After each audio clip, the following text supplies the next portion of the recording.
How did I get here?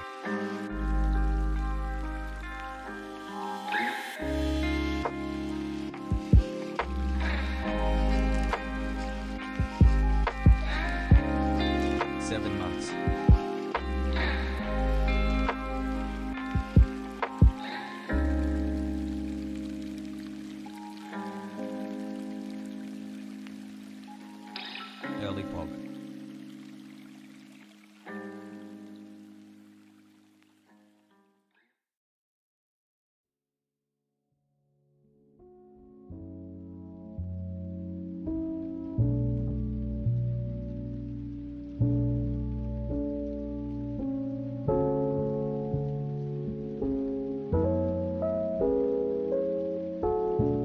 Wings.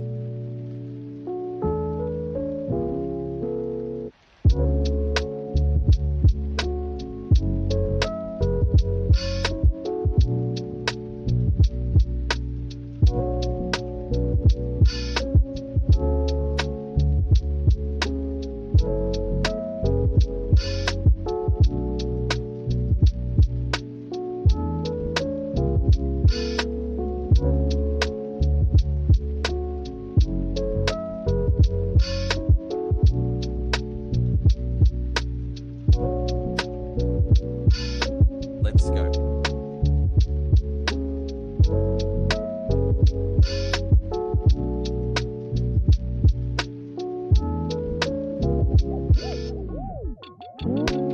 Alien PLS.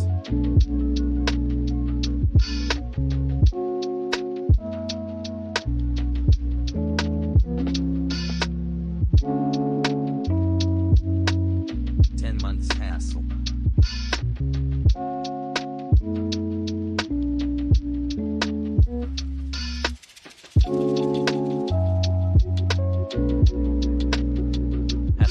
Hassle.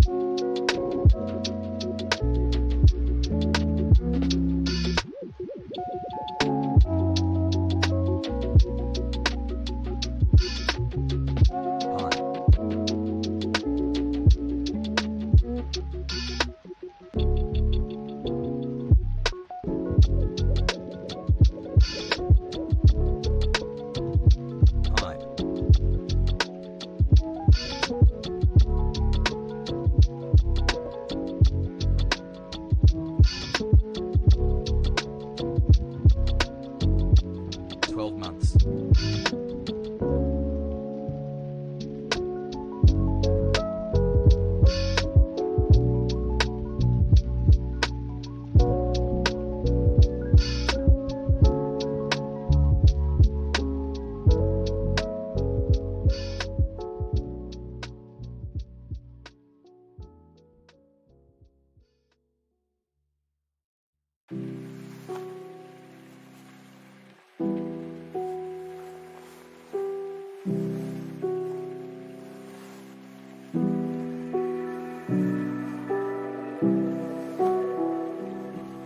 Yeah.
Hasboggies.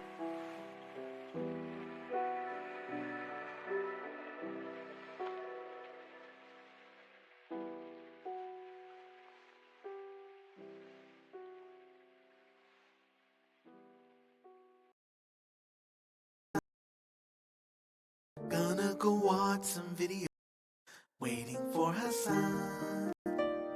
Gonna go watch some videos and just do a lot of commentary on his stream. It's all a meme. So now what are we waiting for? Waiting for Hasan. What will he do when he's live? Open up the casino, let the gambler in. It's time to sit. I bet we're gonna be sitting here waiting for Hasan. I used to come here for politics. Now I watch him game and yell at great names all day. God, how long have I been sitting here waiting for Hasan? Waiting for Hasan. Waiting for Hasan. Waiting for Hasan.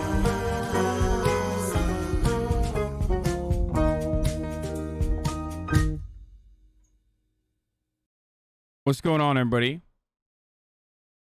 Happy 6-month anniversary. I to hope me. everyone's having a Lovely fantastic chat, evening, 2 hearts, fantastic 2 afternoon, hearts. fantastic pre-noon. No matter where you are in the world, I'm Hasan Piker, and this HasanAbi broadcast coming to you live from sunny California, Los Politics Angeles. frogs get in here has buff. And we are live and alive, folks. And I hope all the boys, girls, and MBs are having a fantastic one. A fantastic one, okay? It is 4 months, baby has silly has. Monday, July 12th, 2021, and it's 11:07 a.m. And I'm early, baby. I'm so early. And the reason for why I'm early is because I did not go and work out this morning. I ended the broadcast last night, started watching a new Netflix show, Any pounders in chat? the Tyrant one. I'm forgetting the name of it. Woke up early as a motherfucker this morning and had a bunch of very, very cool meetings. A bunch of very cool business deals. Big business deals, folks, believe me. Big business deals, folks.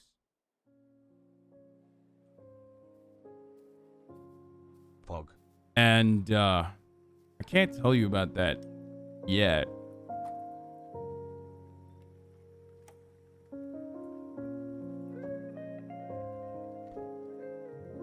But I'm excited for some stuff that's happening. All right.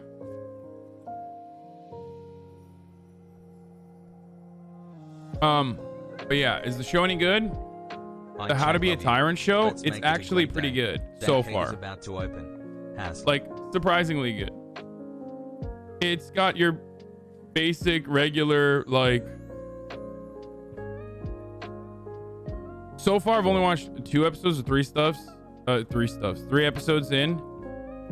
And the epis I've seen thus far start off with Hitler, go into Saddam, and then Idi Amin. Who reads this has a nice day.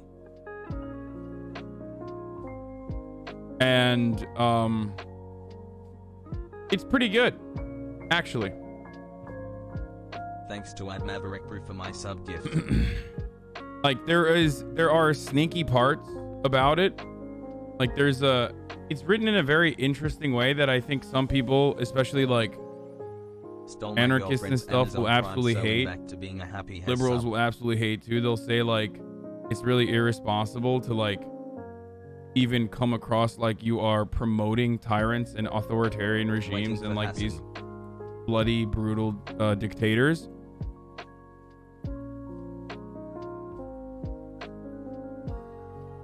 But I find it interesting. I liked the way that it was written, like it's like a fucking tutorial.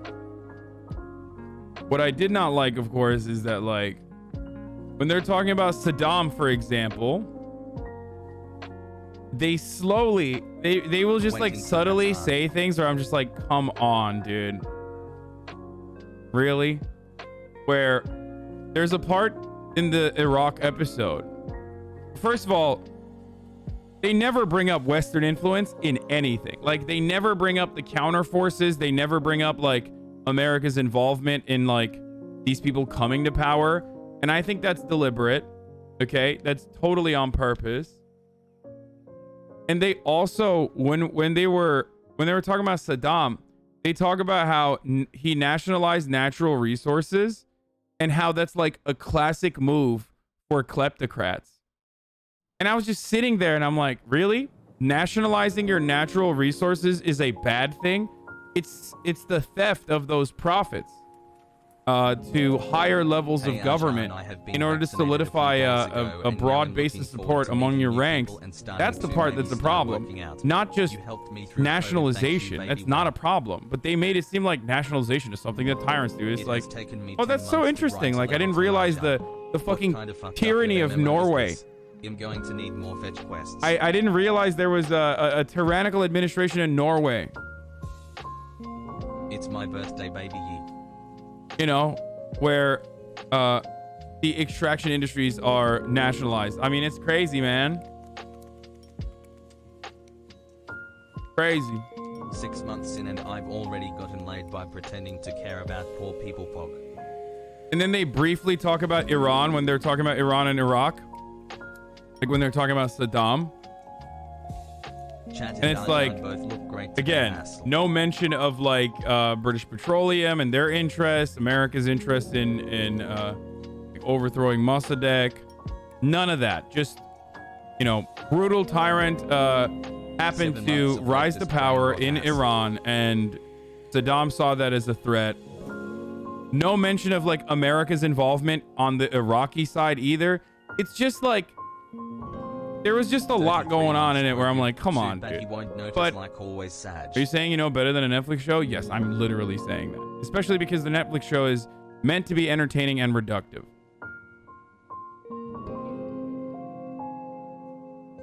So I am literally saying that. For those of you who failed to understand what I was saying, I'm saying, yes, I know more than the Netflix show. Or rather, I know enough to recognize when someone is obfuscating. Okay, omitting certain key details of how, you know, how historic movements have come about. I also didn't like that they mention, like, when they're talking about Hitler and fascist movements and stuff, they talk about revolutionary activity, like, as though Hitler was a revolutionary. They don't mention Hitler being a counterweight to communist revolution as a consequence. Like, they literally say, like, oh, the Great Depression, you know, markets were in jeopardy all around the world. So the Nazi Party gained a lot of power. It's like, yeah, times of economic instability are ripe for radical movements. Certainly.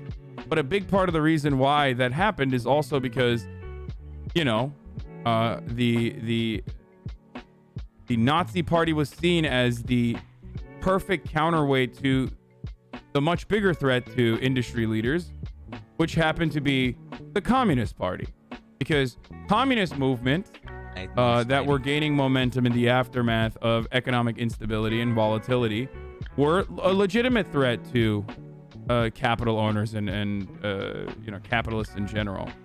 Whereas the Fascist Party was seen as a method of control. Like, fascist movements were seen as a method of control. That sounds awful. What's good about it? I mean, really cool graphics, really good storytelling, and you know, it's an interesting perspective on how tyrants operate. Like, you have to remember, a lot of these fucking dudes are super charismatic. So the material is already going to be interesting regardless.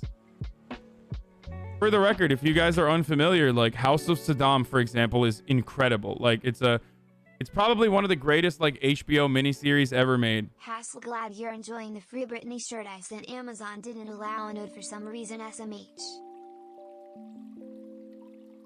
I loved House of Saddam.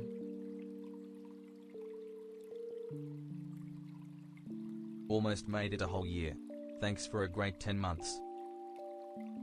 They very briefly allude to the Reichstag fire being utilized by the Nazi Party to gain power, and they mentioned that it could be a false flag. so that they could use that to squash the communist movements happening in Germany. Hitler took a bunch of laws that worked in America to oppress who they wanted, Jewish people for them, African American, Native Americans for the U.S. They even reworded some American laws that were improved to make them more successful. Oh yeah, I also find it rather odd that a show. Hello. I find it rather odd that the show that features so heavily like Hitler's perspective and his development, and including like talking about how he wrote Mein Kampf and what state of mind he was in while he wrote Mein Kampf, did not mention how much he like bit from America and the way that we mistreat black people here in America. Like Hitler literally looked to American racism as like basically the blueprint. He's like, yo, you guys out there, you're doing such a good job, yeah? It's crazy. It's crazy what you're doing to the black folk. It's so good. The scientific racism. So good. So good. I love it. We should do a little bit of that. And, you know, Germany can have a little bit for the folk. Yeah? A little bit of scientific racism for the folk.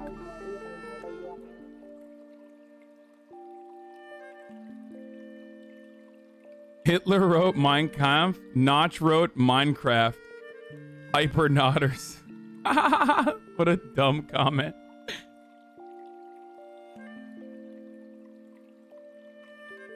Anyway, why is the vaccine being pushed so hard? I don't understand. Please explain. I don't know. Maybe because, you know, we want to stop the spread of coronavirus and make sure that you don't fucking die or go to the hospital if you get COVID. Are you taking notes from the show? Absolutely. I'm learning how to be a good tyrant, which I'm a pretty decent tyrant so far, as you guys all know, but I need to be better.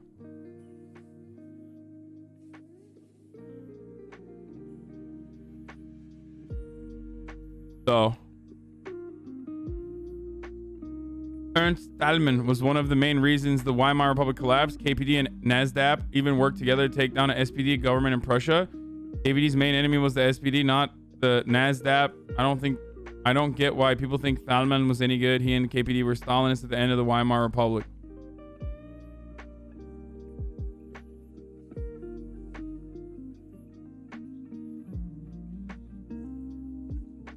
What documentary is it? The show is called fuck, I keep forgetting it, dude. My brain is so bad. I would fact check that. It's not. I just read. I did not process anything that he said. The book the show is based on is called The Dictator's Handbook, and it's definitely skewed towards American exceptionalist views since the author is a Hoover Institution fellow. Oh, there you go.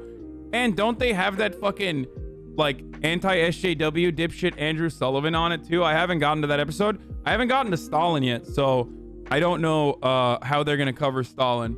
I can't wait though. I think it's gonna be really fun.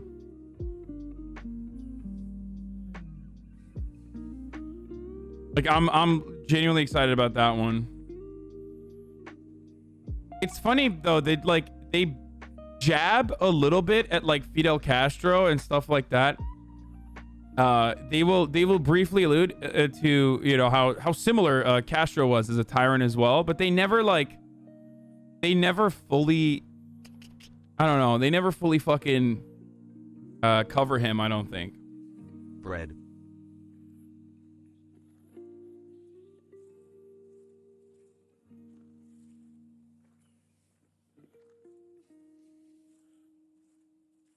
NSDAP, LMAO, do you call the Nazis by the moderate National Socialist German Workers' Party moniker? So? Has right, Hasan has left. Did you see the Stalin discourse on left Twitter about a week ago? No. And I don't care. And guess what? The reason why I didn't see it is because it's like 12 fucking people that have these takes. And it doesn't matter. Like, it just does not matter. It is completely irrelevant. The only thing that you should do when looking at previous iterations of successful socialist movements and unsuccessful ones is to recognize the mistakes and never do them again. Okay, that's it. if you hyper focus on a specific time and place and keep mythologizing this like beautiful red revolution and how everything was actually good, where the violence was totally acceptable and the oppression was totally acceptable, then you're a fucking idiot. You're no different than the dumbass capitalists who say there's a perfect time when capitalism would have worked in this country, like in the 1960s. We should have the same social democratic capitalism that America has. Like you're just like making shit up, dude. That has not happened. Okay, there's never been an instance where like capitalism has perfectly worked, and there's never been an instance where socialism has perfectly fucking worked.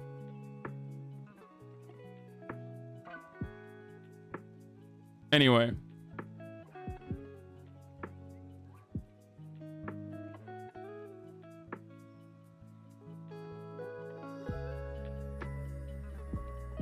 The difference is people don't agree on what happened exactly.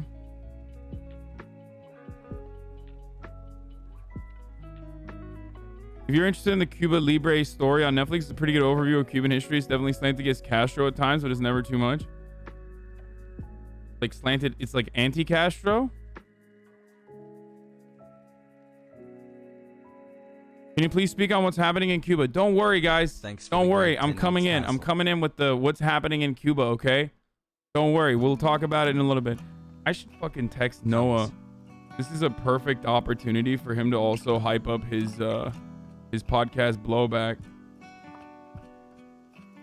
Because Noah and Brandon, they have a podcast called Blowback. The first season was covering Iraq, and the second one is covering Cuba. I wonder if he would want to come on to talk about it today. You want to come on and...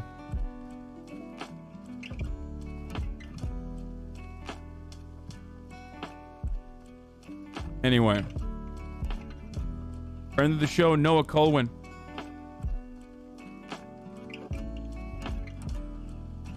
Official trailer for Blowback Pod.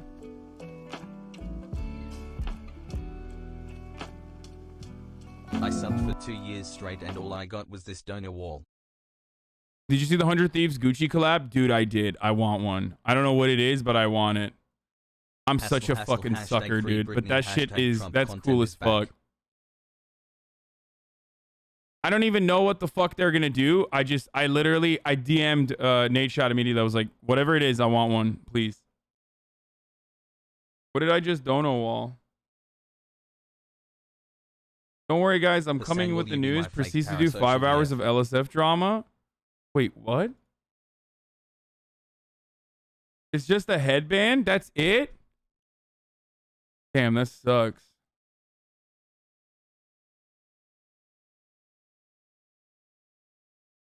Also, drama is news, okay?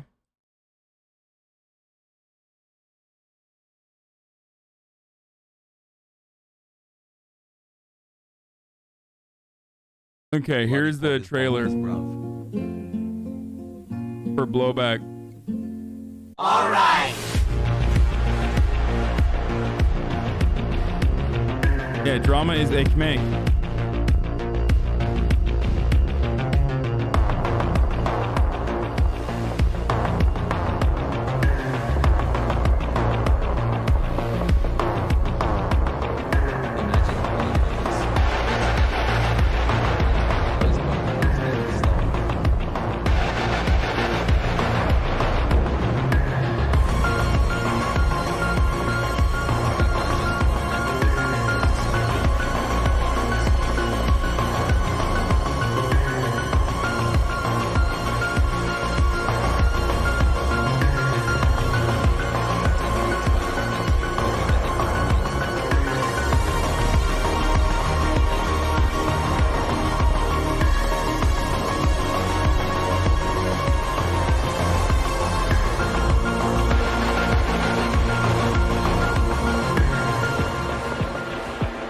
This shit fucking slaps, dude. Yo, I'm so... Whenever I see stuff like this, I'm like, God damn it, dude. I am so... like, over-reliant on you guys to do, like, fun, cool shit. And then I feel like I shouldn't use the stuff that you guys make as, like, promo material. Because I just... You know, it's unethical of me to do so. But goddamn, dude, every time I see other people's like podcasts and stuff and the way that they like promote it, I'm like, fuck, you guys are so talented. It's crazy. Like, it's wild. Oh, let me just tweet out that I'm live, by the way. Let's keep going. Assignment Kill Castro, a true story, is one of the most confusing and frustrating historical events that might have led to a world power showdown. It happened yesterday. It is happening today. It can happen again.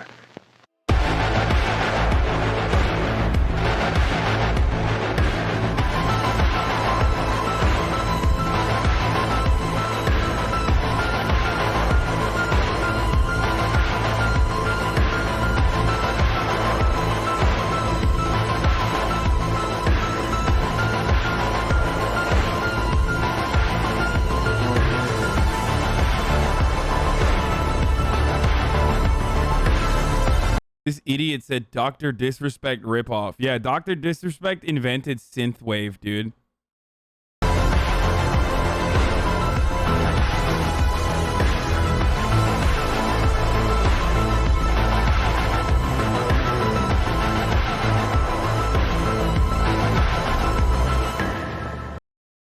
Pogo. Wow, that was sick. That was actually sick. Okay, so I will have Noah Kulwin on in a little bit. I'm texting him right now to see when he would be down to come on. He says 3:30 Eastern, 12:30. Okay, yeah, I'll do that. Okay. Perfect. Hey say.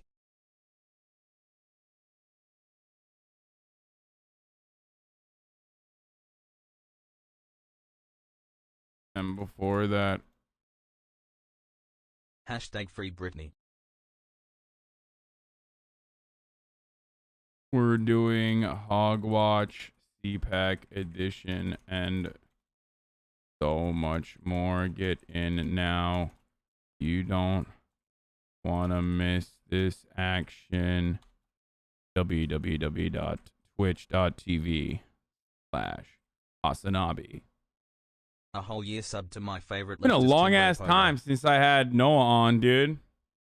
Noah is a HasanAbi head. He's in here all the fucking time, and it'll be very cool to have him on. He was Thank you, one of the early. He was one of the early friends of the show that I used to have on. I would have him on. I'd have Jack Wagner on. I'd have Felix Biederman on, and we'd play like Fortnite and fucking talk about no top of the hour Israel, Palestine, things like that. So exciting stuff. I sent you a nude this morning on IG in the hopes that we would get a cooking stream, please. I did not see it. I'm sorry, but there will not be a cooking stream. I don't know why, but you were randomly featured in the EDP 444 Aftermath vid by Jay Aubrey at this timestamp. What? Everyone go listen to Blowback. It's one of the best podcasts I've ever listened to. As a Zoomer, I barely knew anything about the... Who is this man? What is happening with this fucking story? I'm here to figure out how such a prevalent online...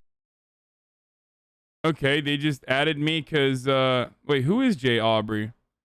I think they just added me on there because I am a fucking prominent React Andy. You know what I mean? Like, I am now the quintessential React Randall, dude. Like, when it comes to, I'm a drama channel, dude.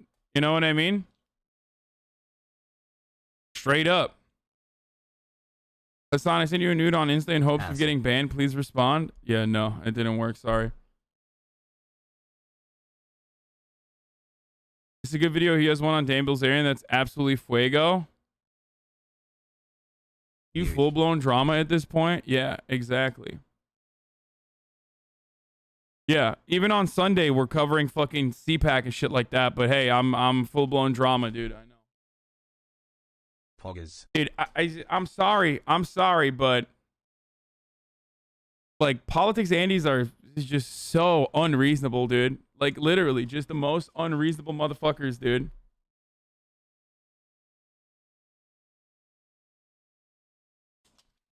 spreadsheet Andes, dude. Straight up. Anyway, sorry for asking this early, but do you think it's all right for leftists to be patriotic? Sorry for adding you, by the way. What do you mean patriotic? It just depends on what you believe patriotism is. I think patriotism is uncomfortably too close to nationalist Thanks sentiment. for making my endless shifts go by just a little bit fast, hassle. I don't know. I feel a little conflicted by that. I think patriotism should be utilized, though.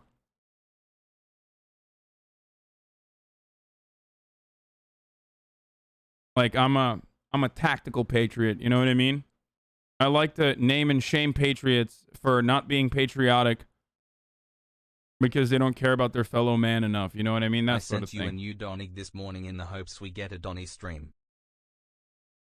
Like, I think the patriotic duty is to criticize your country endlessly to make sure that you have the best possible outcomes for all citizens. Hasan, and also to ensure the best possible outcomes for citizens of other countries as well, because I don't fucking really believe in these arbitrary lines and borders outside of having them as a method to finally arrive at a one world government. Dun dun dun. Anyway, the international working class has no nation. Its nation is the proletariat. Rise and destroy the shackles of nationalism. You need a drama streamer banner to go along with your W streamer banner? Okay, we're not going to do any of that stuff. So let's do it. Pog. Why is Hitler vilified so much when the Brits took over half the entire world and ruined these colonies to shit, but everyone just shrugs it off? Not saying in any way that Hitler was a good guy, but the British systematically reduced these countries to shit. Better PR. Allied, won the war. There you go. Also, the brutality that Hitler engaged in the Holocaust is like, Poggers. You know, it's like kind of up there. Like it's like the worst. Like it's very difficult to very difficult to engage in 1 year you know, the best community oppression comparisons, but it's kind of the worst, dude. It's like that in the fucking slave trade is like kind of the worst things that you could do to other human beings. Hasan, Hitler is kind of up there. No, it was not poggers, dude. It was fucking weird, champ, okay? I don't want to use such strong terminology right now, so early, you know, 35 minutes into the broadcast. But what Hitler did was not poggers, and it was very weird, champ. Okay? I was feeling Pepe pains, or whatever the fuck that the emote is. Did I say it right? It doesn't even exist on this broadcast. But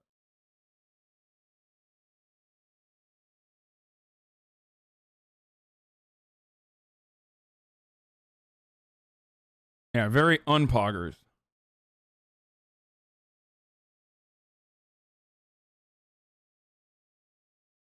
Can you do an atrocity tier list? No, because I don't want to get fucking canceled. It's like so stupid. Like, as a Turkish boy, dude, me doing an atrocity tier list is the worst idea ever. Are you kidding me? If I don't put the Armenian genocide at #1, then everyone's like, dude, you are literally a fucking denier. And if I do put it at #1, then they're like, what the fuck? You think the Holocaust was not as bad as the Armenian genocide? Like, it's just, I'm not going to do that, okay? I just said it's terrible to like try to compare oppression. Put everything at S tier. Yeah, exactly. Everything is S tier. You are in your late 30s. Why do people say I'm in my late? I haven't even entered 30s yet. Shut the fuck up, dude.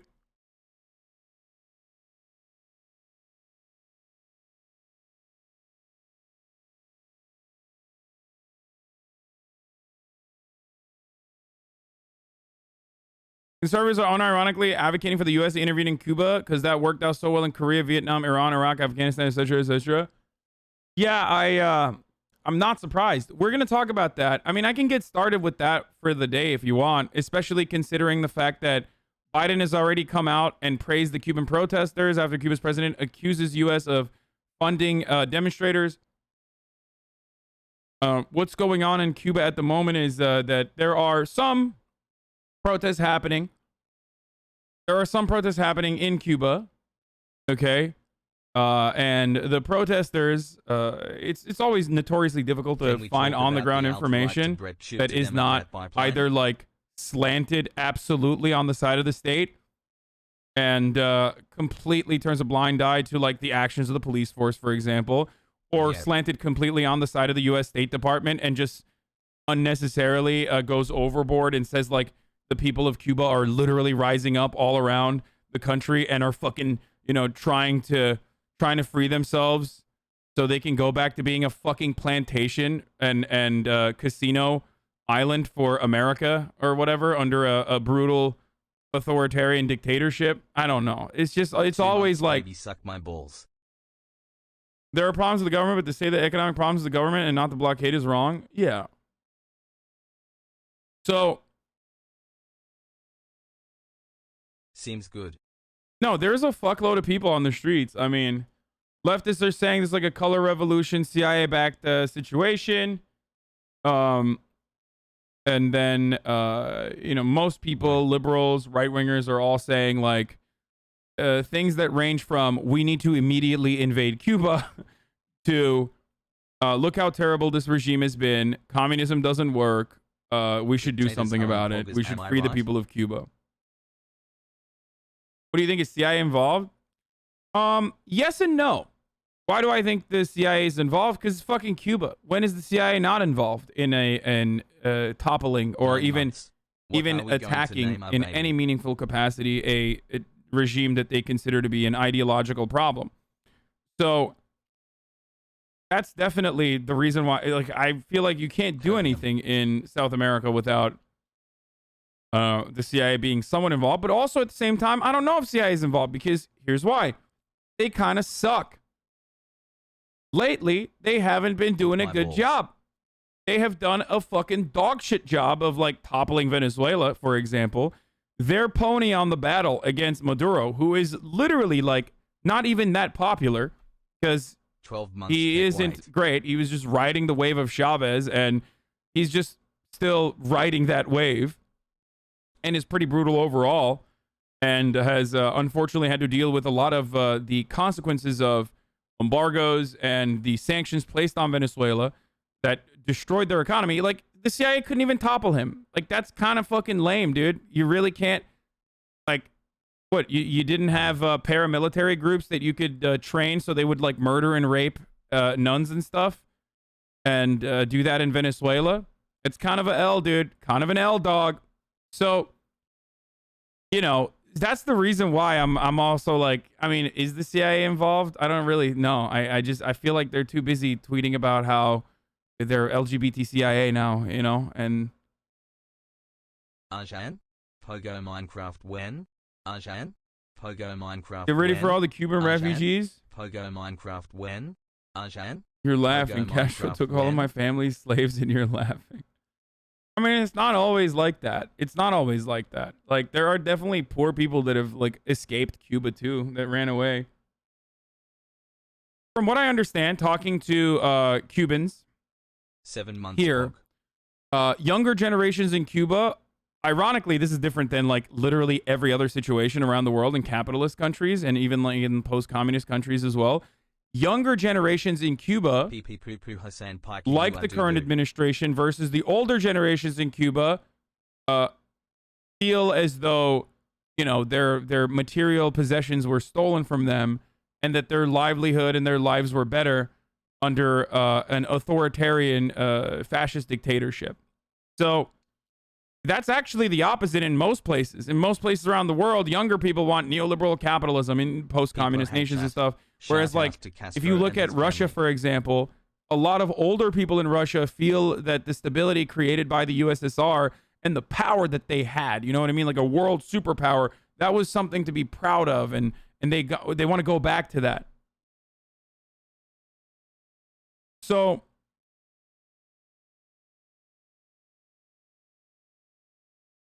what do you mean, boomers? These motherfuckers experience Fidel Castro and his trigger-happy ass. I think that's also a factor in it, for sure.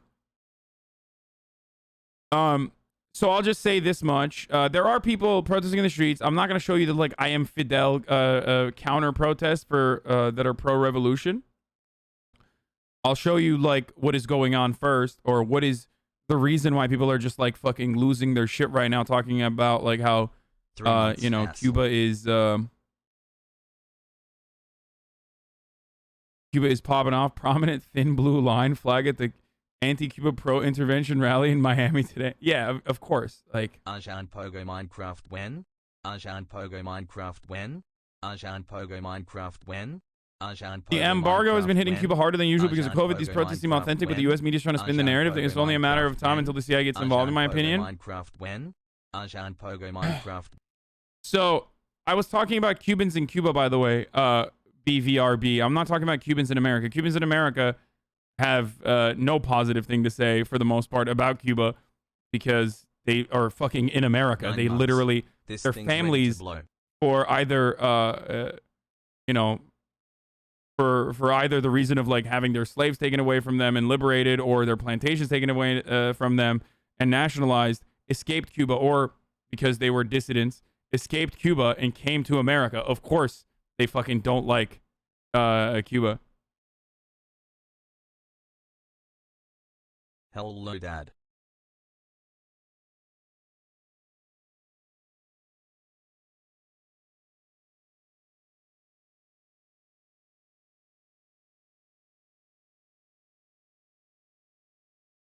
Wait, did you see the tweet about Pew deleting a poll that by older people actually miss communism in Eastern European countries? Graphic in the replies.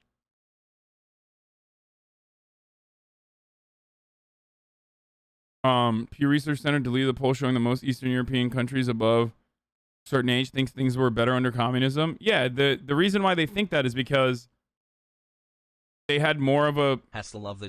There was still a concentration of wealth and power at the top under the USSR as well. But not wealth, but definitely a concentration of power at the top.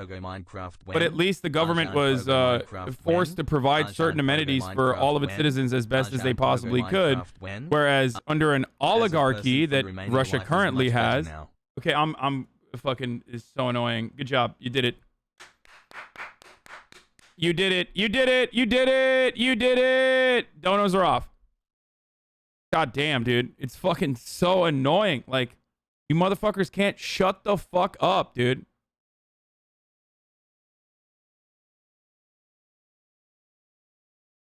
Anyway,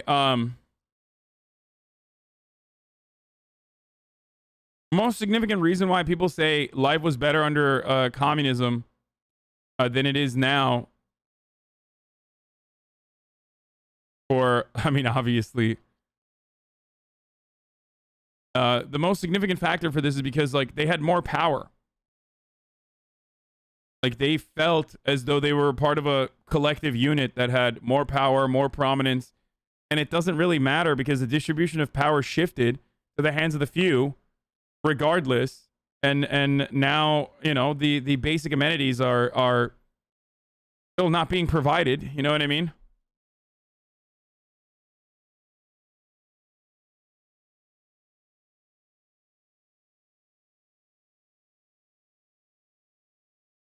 Even older pro-revolution can be somewhat upset that Castro kind of just stopped doing things after like a decade post-revolution. I support the embargo being lifted, but you have to be crazy to dent the current authoritarian administration. To dent? What do you mean?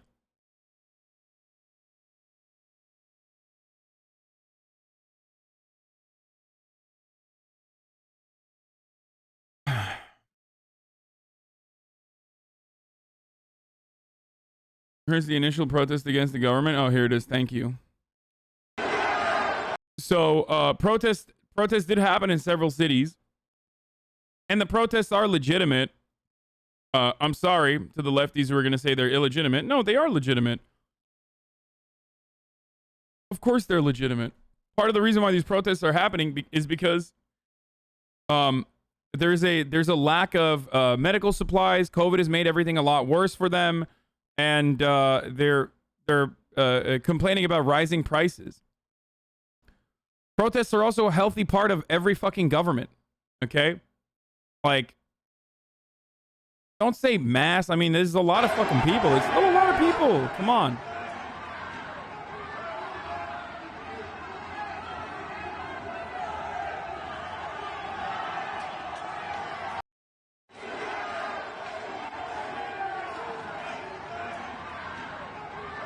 Now, as is the case with every single protest that happens outside of America, especially in foreign nations that we want to get involved with,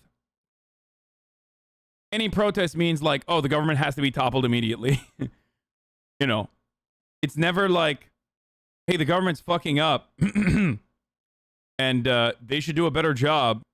Except, you know, there are other conditions that make it hard that the United States has basically played a significant role in, like the embargo, which only 2 countries refused to lift in the recent UN vote that took place. Care to guess who those 2 countries were? United States of America and Israel. Dude, okay, I don't know what's going on in South Africa, dude. Please shut the fuck up for a second, dude, okay? Like, just shut up. Just shut up. I don't know what's happening in South Africa. I'm literally covering something else. Like, this is a developing story that started yesterday, and this motherfucker's like, no, move on from this. Talk about South Africa immediately. I don't know what's going on, okay? I am not like Dr. Manhattan. I don't know what is happening in every part of the world as it's happening, okay?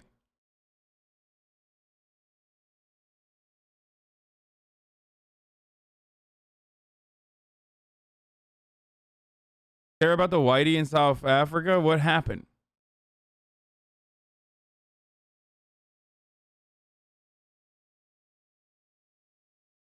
Okay.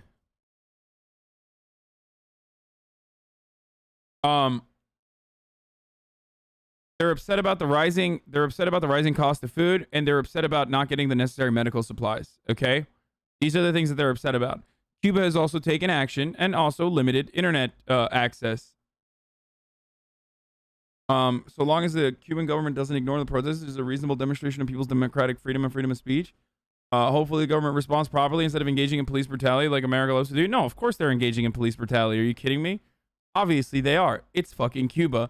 Let's be goddamn real for a second. Like, the thing that Marxist-Leninists like oftentimes will refuse to admit, unless they're in a private conversation amongst themselves talking shit about anarchists, is that of course there is police violence. Of course. Like, you know, obviously. What do you mean? It's at least honest Marxist-Leninists will admit that violence is necessary, even though that is still debatable, and I don't agree.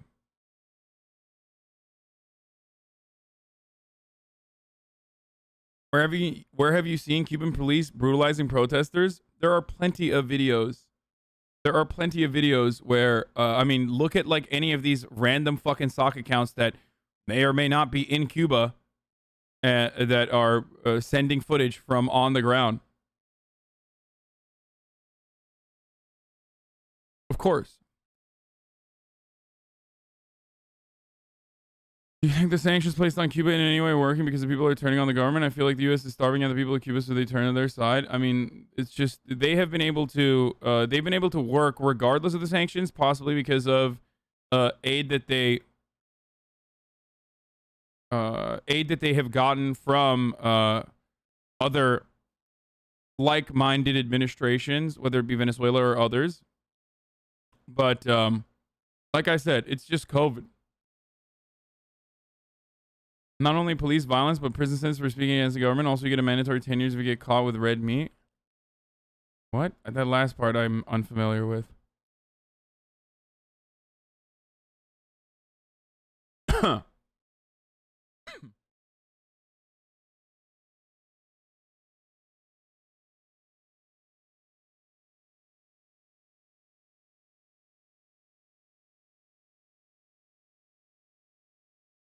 Basically, nothing happened in South Africa. Minor protests from diehard supporters because former president got jailed for failing to show up for his corruption hearings. Oh, okay.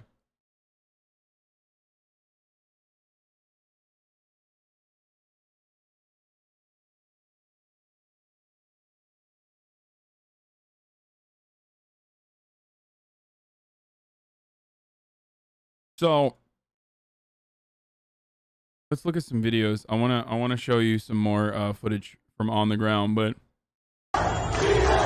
they're against the current administration. There are a lot of people that are against the current administration.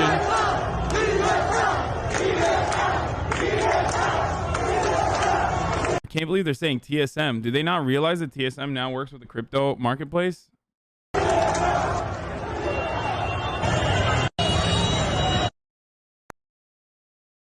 Of course, it is always a little sus when the Cuban protest also features an American flag, but, you know, that's just me, I guess. Especially considering what America is doing to Cuba, or what America has done to Cuba, but hey, that's just me, I guess. That is not enough to say that the entirety of the protest movement is like backed by the CIA or anything like that. I'm just letting you know that's not what I'm saying at all.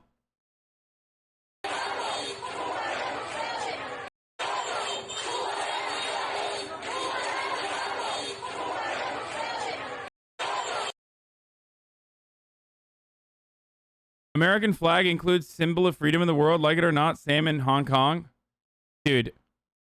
Put me in coach, please. I'm sorry to break it to you, but yeah, when someone waves the American flag, especially in a country like fucking Cuba, that doesn't mean it's a symbol of freedom. It just means that that person is either a delusional hog, or just straight up reactionary, or just, you know.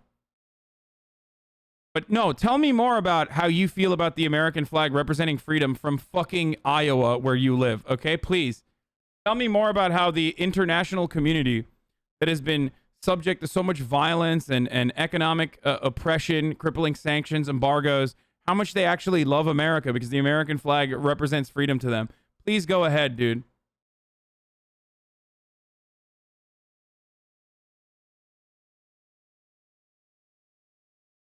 Just saying, it's always funny when someone's like, hey, I hate to break it to you, brother, but, you know, I just put down the corn cob for a second to tell you right now in your chat that America represents freedom, baby. There were plenty of American flags at the Hong Kong protests. Does not make their struggle illegitimate. I agree. I don't disagree with that at all.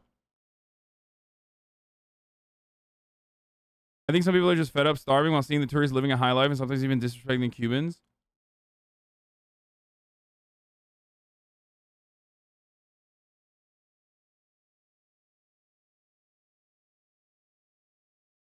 I'm guessing the reason they fly the American flag is a symbol of democracy, which is somewhat ironic.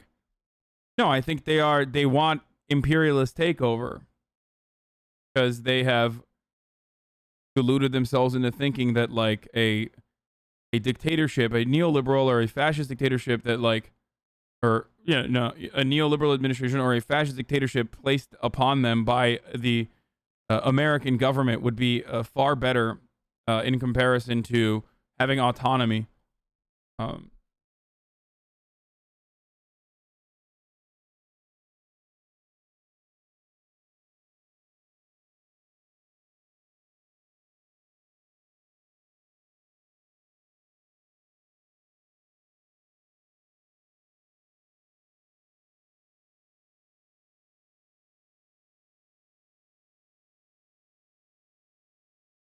How are you even speaking in such absolutes? You don't know anything about Cubans or their struggle, or how are you speaking for them like that? I'm not speaking for Cubans at all, my friend.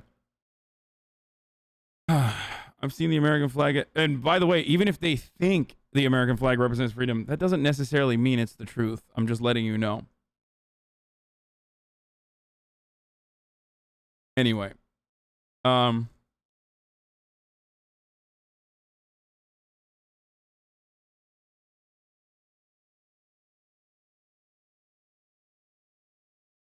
Where were we?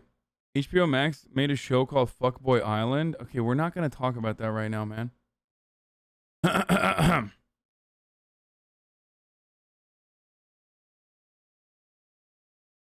everybody's like fucking clapping. I think the inception of these protests are legitimate, though. Yes, I know there are fucking counter protests. I know, here you go. There are even larger counter protests out there that are pro fucking Fidel Castro. What did I tell you? Like, anytime shit like this happens, you have the pro government side that is like trying to engage in the propaganda machine against the US State Department side, okay? That's just all. Is it here? There you go. Here, let's watch this, guys. Yeah, they have fucking they have simps on both sides. Okay, here. Cubans chanting "I am Fidel" as thousands flood the streets in defense of the revolution.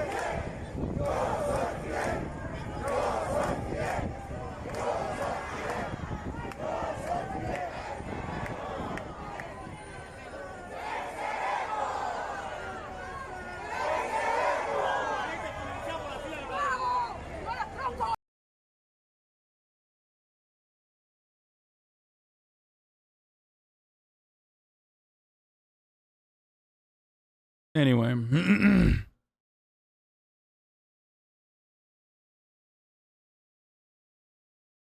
platforming Cuba, Pago. I am platforming Cuba, Pago. It's fucking weird, champ, dude. The real freak out is watching Reddit tear itself apart with this Cuba news. Hold up, you're telling me Cuba isn't a socialist utopia? This are people that are told what to do because they work for the government. There is no freedom. If they refuse to chant, they would go to jail.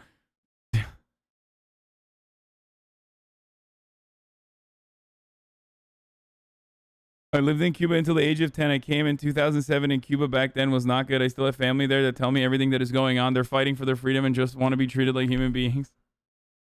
Yeah, they throw you in jail if you don't say, I love Fidel Castro. Dude, he is right.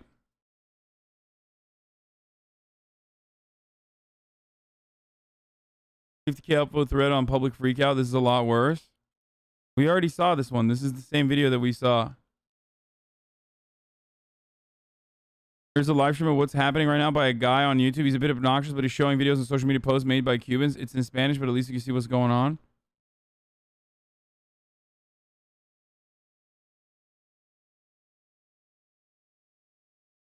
Yeah. Can you make Gusano a banned word, please? Oh my god, dude. Oh, yikes, dude. I know exactly where this take is coming from. It generated from a specific community where people are like people want to make it out to be a fucking like slur or something. It just means worm, okay? It's a term that leftist South Americans use against other South Americans and Latinos that side with Americans, American imperialism. It's like saying you're what's the term? How do I describe it? It's like a lighter version and not as popular a version as Uncle Tom. Okay, it's like saying you're a traitor, a bootlicker, a rat, a collaborator. Michael Parenti on the Cuban Revolution. Here, I'll play this. Which is like, I'll play this. Michael Parenti, falls in what I've said before, which is that if you have a really thick accent, it's very hard for me to take you seriously. And Michael Parenti certainly has a really thick accent, so it's hard. It's hard to take him seriously. The thing that I do care that he talks about routinely is the top of the hour ad break, though. Like, he's always like, hey, he's top of the hour ad break over here. when I was in Cuba, I was up in the Escambray. When they were doing a top of the hour ad break. And if you'd like to no longer see the ads, you can subscribe or use an ad block or a VPN or something. You can subscribe for $5 or you can subscribe for free with a Twitch Prime. Or you can use an ad block or a VPN, but he's the ad break now. That sort of thing. It's crazy that he said that. Some of a bitch that was clean. Thank you. That was pretty good, right? Here you go. Here's the ad break. Which is like the Appalachia of Cuba, very rugged mountains. People, very poor they were. And I said to this campesino, I said, do you like Fidel? And he said, sí, with all our souls. I remember his gesture, with all our souls. I said, why? And he pointed to this clinic right up there on the hill, which we had visited. He said, look at that. He said, before the revolution, we never saw a doctor. If someone was seriously ill, it would take 20 people to carry that person, because you'd go day and night. It would take 2 days to get to the hospital. First, because it was far away, and second, because you couldn't go straight. You couldn't cross the latifundio lands. The boss would kill you. So you had to go like this. And often when we got to the hospital, the person might be dead by the time we got there. Now we have this clinic up here with a full-time doctor. And today, a doctor in Cuba, when you become a doctor, you've got to spend 2 years out in the country. That's your dedication to the people. And a dentist who comes 1 day a week. And for more serious things, we're not more than 20 minutes away from a larger hospital. That's in the Escambray. He said, that's freedom. We're freer today. We have more life. And I talked to a guy in Havana who says to me, before, all I used to see here in Havana, you call this drab and dull. We see it as a cleaner city. It's true, you got the paint is peeling off the walls, but you don't see kids begging in the streets anymore, and you don't see prostitutes. All we used to have was prostitutes. Prostitution used to be one of the biggest industries. And today, this man is going to night school. He said, I can read. I can read. Do you know what it means to be able to read? Do you know what it means to be able not to read? I remember when I gave my book.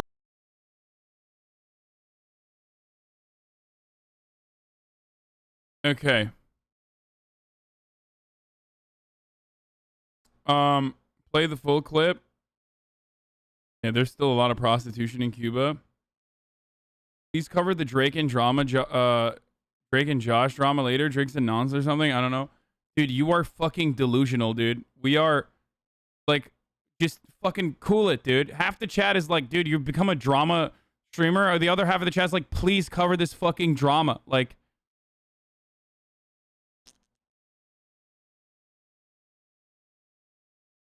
okay. Noah Kulwin is coming in 30 minutes to talk about this, but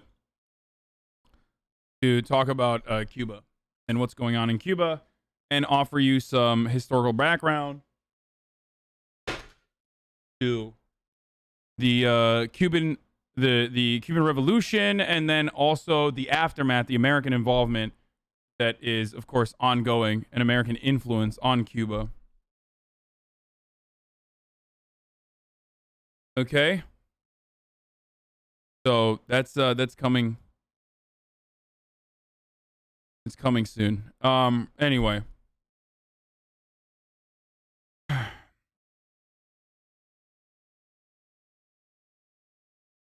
Thank you for covering Cuba, though. Makes me glad we're receiving some support. What's your take on the Cuban government and how it operates? The Cuban government is interesting. I mean, first and foremost, it's still like a one-party, technically, like a one-party government. They do have a lot of local elections, which are really unique, and things that even the United States could. Chairman Xi Jinping says so? ? Okay.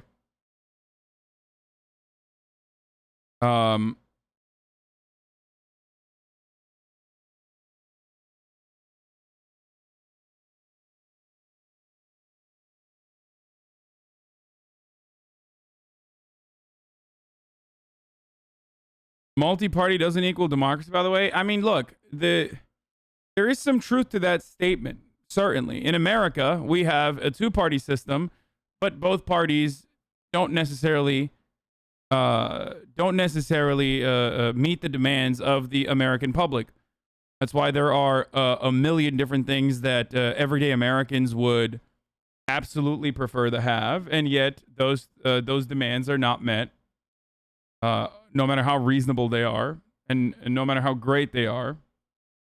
So that's certainly an issue.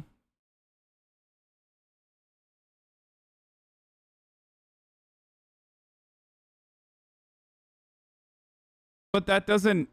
I see the way that neoliberal capitalist America operates as a successful method of control that at least creates the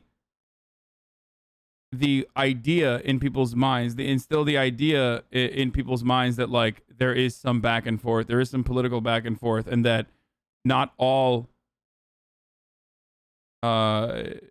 politicians are simply meeting the the interests of those who own capital and putting that over those who do not. Okay? How democracy works in Cuba by Azure Scapegoat. Yeah, this is a really interesting video. I've seen this before.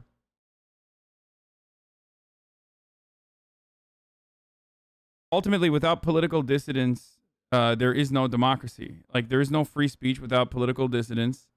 Obviously, there are limitations to that, but there should always be a legitimate back and forth. I believe that.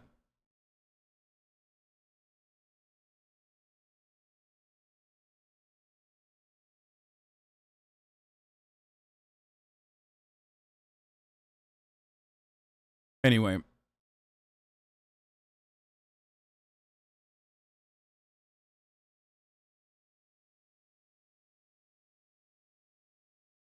Red Scare, new second thought video. Okay, we'll potentially watch this. So yeah, there are cops that are beating up protesters right now. Ultimately, the protest started because they don't have access to Cubans are upset that they don't have access to food supplies, medical supplies specifically as well. They're frustrated. There are legitimately people who are actually frustrated at the government, and the cops are, of course, suppressing that. It's the best second thought video yet. Okay, I'll watch it. Here, it's about Cuba and Venezuela, I guess. This episode and others like it are made possible by the generous support of my patrons on Patreon. If you'd like to help support my channel... And Cuba already does not have freedom of speech and suppresses freedom of information regularly, but now they are also blocking off access to the internet so that information doesn't come out of the island. And get early access to every video, consider becoming a patron at patreon.com/secondthought. The first important thing you can do is to be sure you know what communism really is. What do you have to say to those saying this is a protest against communism specifically? Yeah, those people are charlatans, okay? People who are looking at this and saying, oh, dude, this is 100% a protest against communism. Like, this is a protest against, like, you know, the violent oppression of Cuba. Like, okay, dude, yeah, sure. In other words, know your enemy.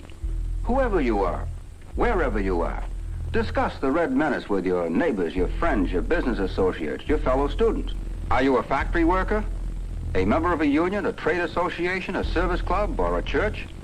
Be alert to spot anyone promoting the communist line. And be doubly alert when the communists start hunting you. That's right. No matter who you are, you have your own circle of influence. So the commies want you. They have a variety of approaches. Any one of them may sound reasonable, even commendable. Just don't ever agree to join any committee, or support any cause, or sign any petition, or allow your name to be used in any manner until you know the whole story, who's behind it, what their real objectives are. I feel that the millions of Americans who have long voted the Democrat ticket are just as loyal, they love America just as much, they hate communism just as much as the average Republican, which proves my contention, and that is that in this fight against communism, it isn't a Democrat fight, it isn't a Republican fight. It's so easy, you see, to talk about communism generally, to talk about the sellout in China and Korea generally. But unless you call the roll of the traitors, treason isn't like little topsy, it doesn't just grow. It's created by men with faces and men with names. And I think those of us who have been elected by the American people to man the watchtowers, unless we have the intelligence to recognize the traitors, and then, if I may use a word which we use in Wisconsin, unless we have the guts to name them, we should be taken down from those watchtowers and should not be representing the American people. And I don't intend to ever avoid giving the names of traitors, giving the names of communists, when I discover them in important position. In last week's video, I mentioned polling that indicated only half of American young people hold a positive opinion of capitalism. It shouldn't be surprising to anyone that we're beginning to see a predictive... That's crazy. That's such a weird thing that... I guess it's because young people are just delusional. Or maybe because... And I see this with people in my age group, whether they're younger than me or even a little bit older than me, like, they recognize that this economic organization is led them to... They've really dealt them a really shitty fucking hand. Okay, no, it's not because of HasanAbi. I have no fucking influence in the broader scheme of things. The reason why young people are extremely critical, no matter what, they are extremely critical of capitalism, for the most part, is because they recognize that it's not great for most of them. Now, obviously, this doesn't mean this is not the same for all young people. If you're like, you know, a high-paid banker, I guess you're gonna have a different point of view on capitalism. But for the most part, a lot of people have a tremendous amount of debt. They have very little job prospects. They see how America used to be for their parents who were upper middle class or middle class, where they had better opportunities overall. They could purchase a fucking house. They weren't living under the crushing, crippling debt of having to educate themselves at an insanely unreasonable price.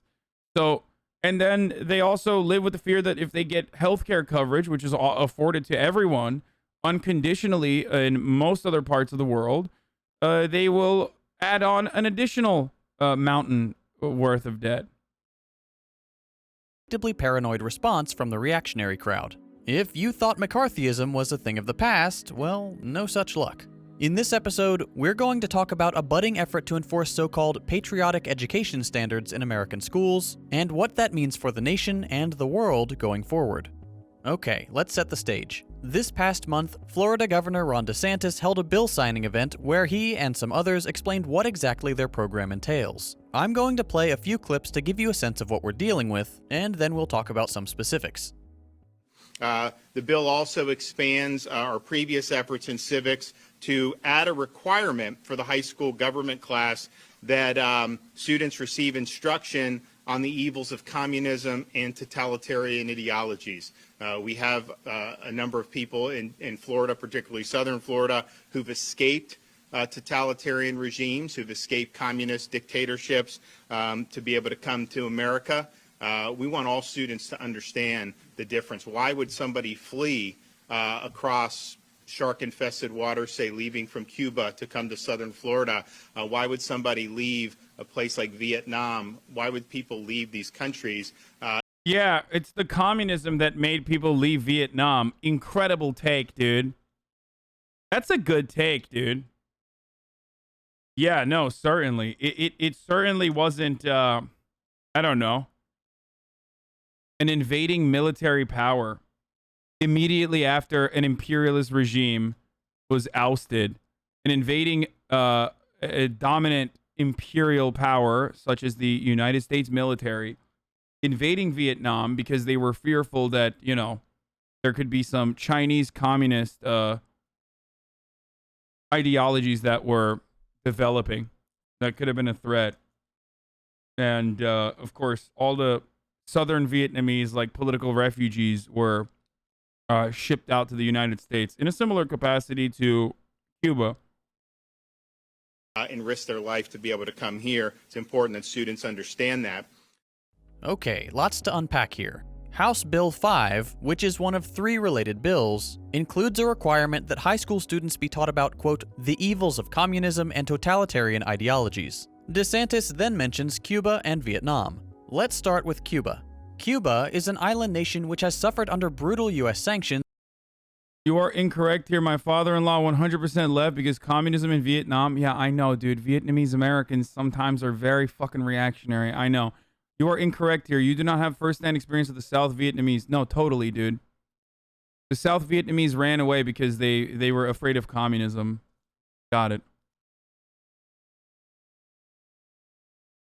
For nearly 60 years now. These sanctions have been denounced. I know. I just mentioned that delayed autistic guppy. I said Vietnamese people escaped not because of communism, but because they were fucking America supporters in South Vietnam and capitalists. It has nothing to do with, first of all, there is no fucking communism in Vietnam. I'm sorry to all the lefties who say that.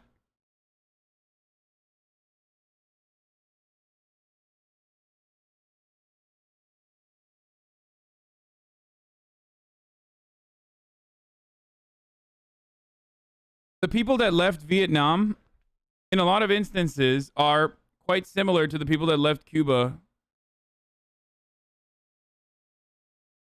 Vietnamese people living in Vietnamese diaspora in the United States have a lot of reactionary points of view for that reason. By the UN as illegal and inhumane, and every however, I was very surprised to find out how much Vietnam loves America in general.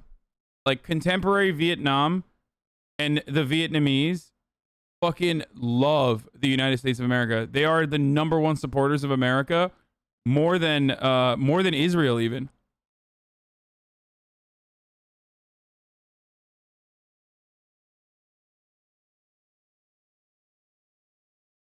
Single member state, with the exception of the US and Israel, continues to vote against the oppressive measures which have cost the Cuban economy trillions of dollars. Despite this cruelty, Cuba is a country with a greater life expectancy than the US. They had a better COVID response than the US, and the basic human decency to send their doctors around the world to places that needed help, without any expectation of financial gain. Why would somebody flee across shark-infested waters to come to America?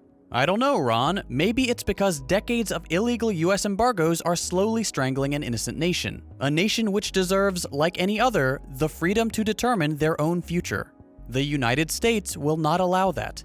It's no surprise that some Cubans have emigrated to the nearest country. What about Vietnam? Honestly, I'm not sure what DeSantis is talking about here. He makes it sound like there's some massive exodus from Vietnam to the US. That is not the case. The Vietnamese show overwhelming support for their government, which isn't surprising considering how effectively that government handles crises like COVID and actually takes care of their citizens. In fact, out of 45 polled nations, Vietnam reported the highest rate of satisfaction with their government's response to the coronavirus pandemic. Going back to Cuba, as more free market policies have been implemented over the years, Cuban satisfaction. Cuba is a failed state. We should make it a colony. Sometimes when people say stuff like this, I remember that, like, you know, in the world that in the black and white, like, incredibly aggressive and incredibly violent way that they view the world, they would literally be slaves. Like, you are such a hog, hook, line, and sinker, that you would absolutely be enslaved in the same type of world that you want to have. Like, you would not be a winner. You would not be a factory owner. You would not be the dominator. You would be the dominated. You would be the one being sent out to Cuba to violently turn it into a American colony, and you would be a slave in the aftermath. That's all you are.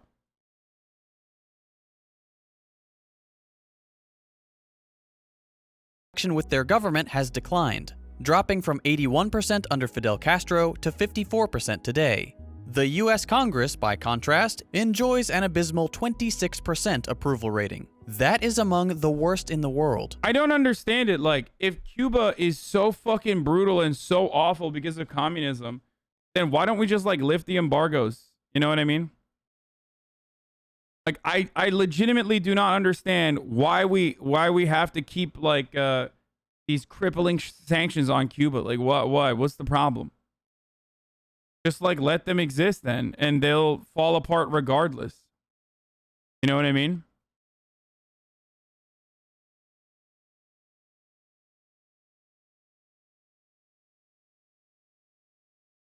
Rate of satisfaction with their government's response to the coronavirus pandemic.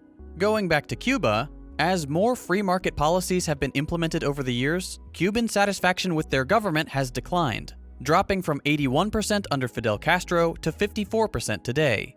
The US Congress, by contrast, enjoys an abysmal 26% approval rating. That is among the worst in the world, and frankly, it's not surprising.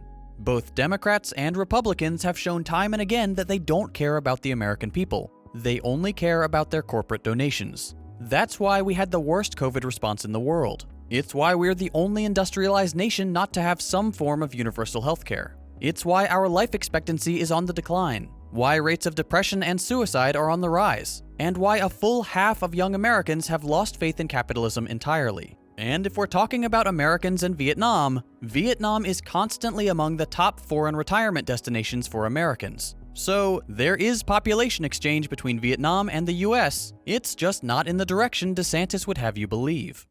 Now, as part of this bill, Florida will create a Portraits in Patriotism library so students can learn about real patriots who came to this country after seeing the horrors of these. Dude, this is the fucking brain rot irony, okay? Of people who say, like, dude, Cuba is such an authoritarian state. It's like literally fucking, it's crazy. Like they're brainwashing their children. And then like we have this here in America. Okay? Oh, there's no freedom of speech in Cuba. And then like in America, if you left it up to the Republicans, like we would have no freedom of speech either. Okay? Like you think pro-Southern, pro-Confederacy education in the South is not directly a consequence of like propagandizing and trying to create a more favorable position and change history and continue to brainwash millions of Americans?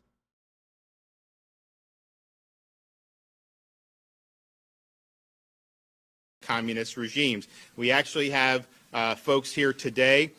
You'll hear from her in a minute. Anna Abauza. She came to the United States when she was a teenager, fleeing from Nicaragua when the Sandinistas brought socialism to that country.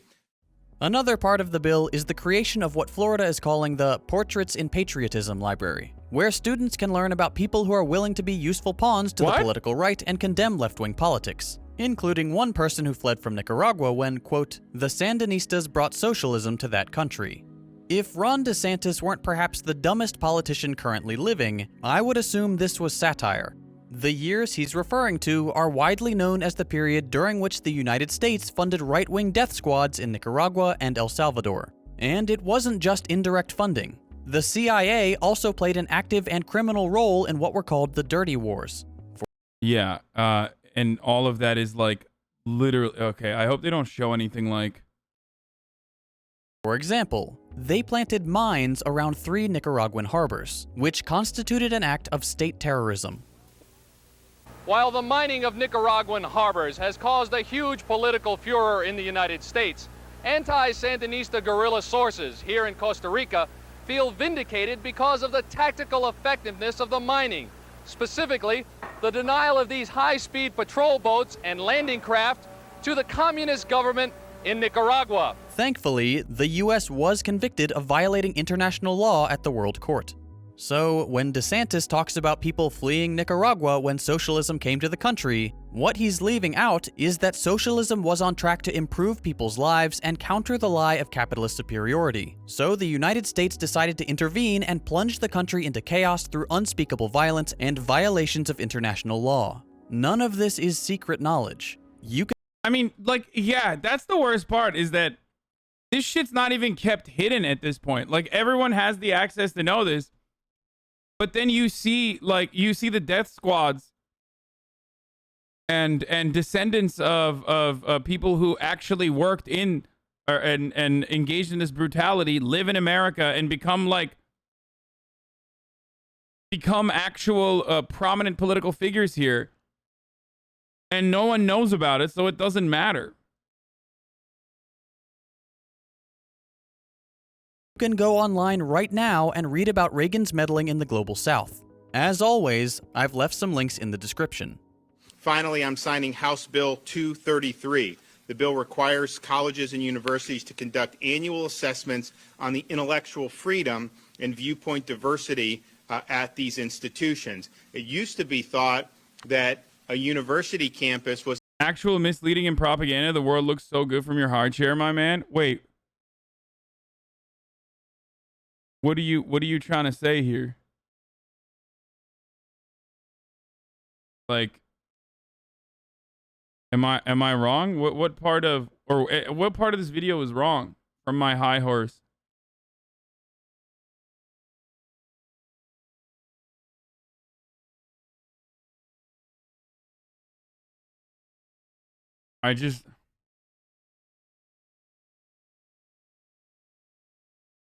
My high chair.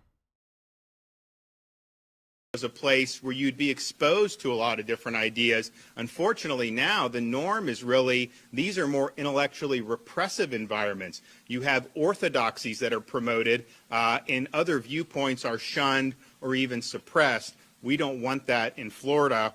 You need to have a true contest of ideas. Students should not be shielded from ideas, and we want robust First Amendment speech. I love that, which is why we're fucking banning, which is why we're just only going to let you learn about our understanding of the world in the free market of ideas. Like, this is literally a celebration / announcement of, I guess, what they consider to be CRT, but for, you know, fascism and reactionary worldviews On our college and university campuses. And I think that having intellectual diversity is something that's very, very important. Okay, House Bill 233, quote, requires public colleges and universities to conduct annual assessments on the intellectual freedom and viewpoint diversity at these institutions. Ron DeSantis is all about intellectual freedom, college kids having the chance to learn dissenting opinions, and freedom of speech on campus. I mean, the guy that facilitated the Iran-Contra deal was promoted, instead of going to jail, was promoted to become the president of the NRA, like, under Donald Trump. So he did have a short-lived reign there, but I don't know how else to describe this to you. That, like, the same fucking violent paramilitary death squads that murdered entire villages, put fucking mines everywhere, engaged in terror, like, their descendants live in America. One of them is prominent media figure, Republican strategist, Ana Navarro. It's like, it's the same energy as what's his face, Sebastian Gorka, rolling around with a Vitesse Rend thing on his, a pin from the Vitesse Rend on his chest.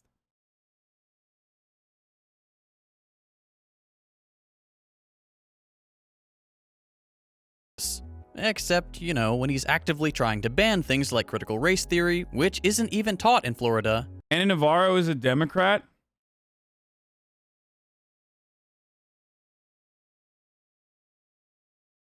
So Ana Navarro was never a Republican. Is that what you're saying to me?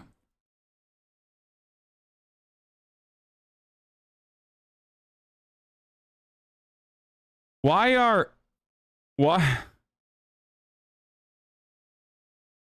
people in my chat so fucking... First of all, Democrat does not mean good. Secondly, why are people in my chat so confidently wrong all the fucking time? Like, here, dude. Here. Okay, here you go. Navarro was born in 1971 to a wealthy landowning family in Nicaragua.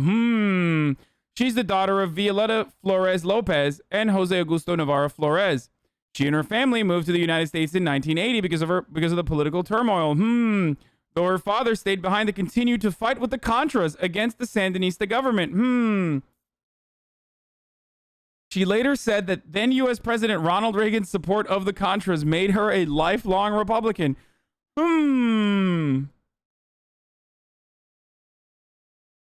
Navarro has served in a number of Republican administrations, including the transition team for Florida Governor Jeb Bush in 1998.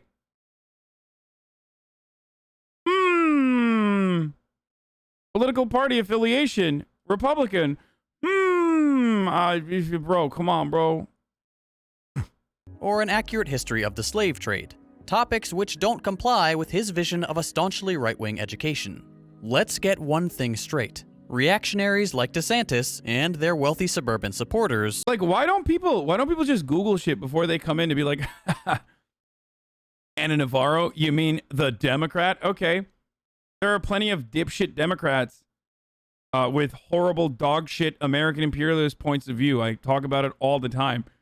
As a matter of fact, it's one thing that I consistently talk about. When it comes to American imperialism and American exceptionalism, America is a one-party government. It is functionally a one-party government. There are very few people in the American government, whether they are Democrat or Republican, that speak out against American involvement, American imperialism, no matter how destructive or deadly our actions may be.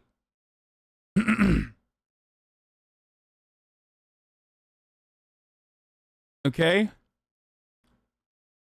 Yeah, to my friends in New York, I still have some connections with old Contra leaders, ... if needed. I remember her tweeting that.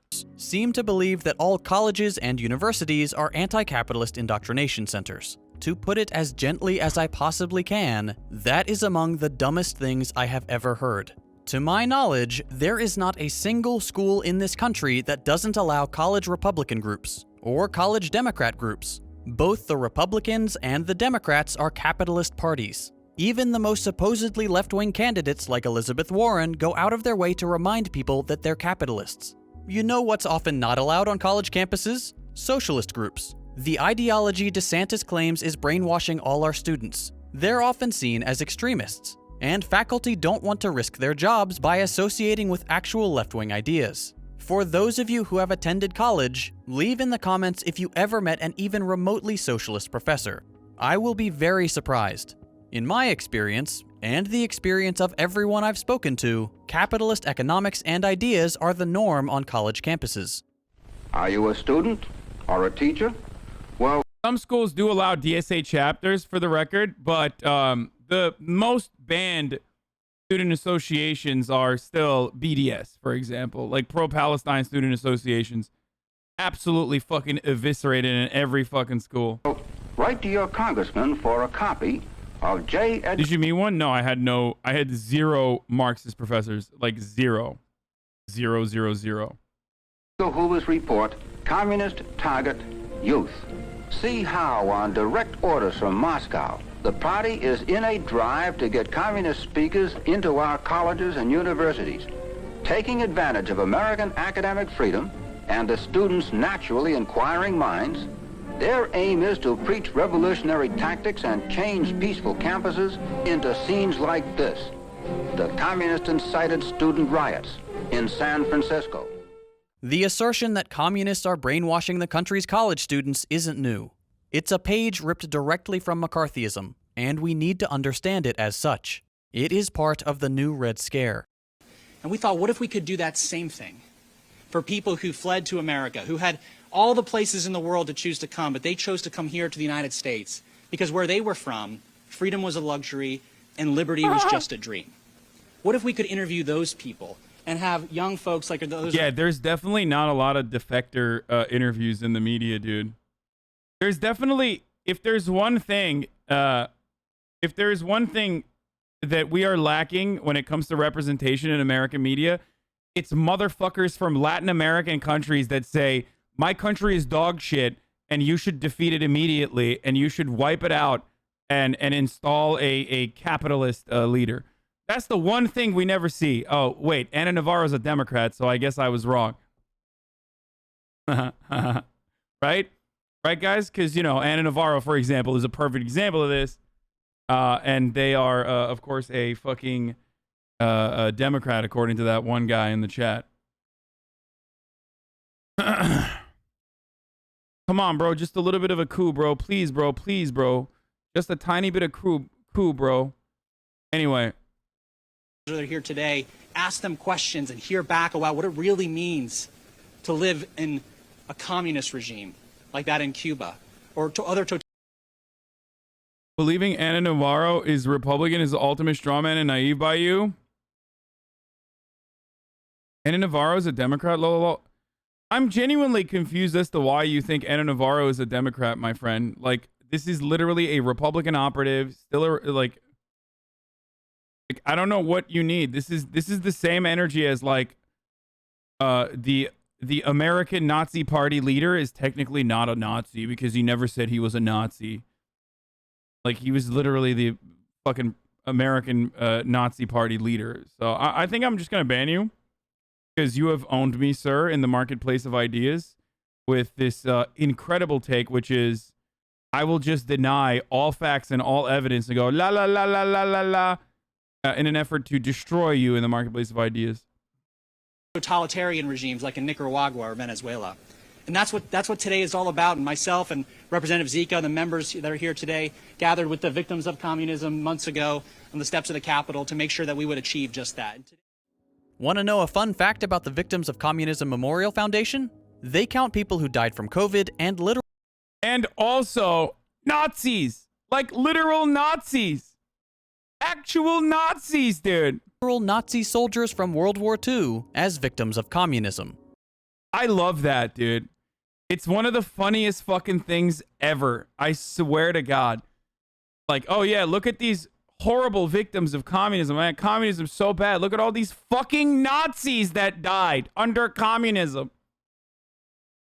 I mean, yeah, technically it was the Soviets who beat the Nazis, which is an odd thing for the Foundation to admit, because people like DeSantis and other American politicians love to claim it was the US that beat them. As far as COVID deaths go, the hyper-capitalist US has had the most deaths by far, and social... Okay, we're done with this. I'm just having Noah on, okay? We're having Noah on. Fuck it. It's Noah time. It's Noah Kulwin time. I'll finish the rest of this video in a little bit because it's time to bring on a guest. Friend of the show.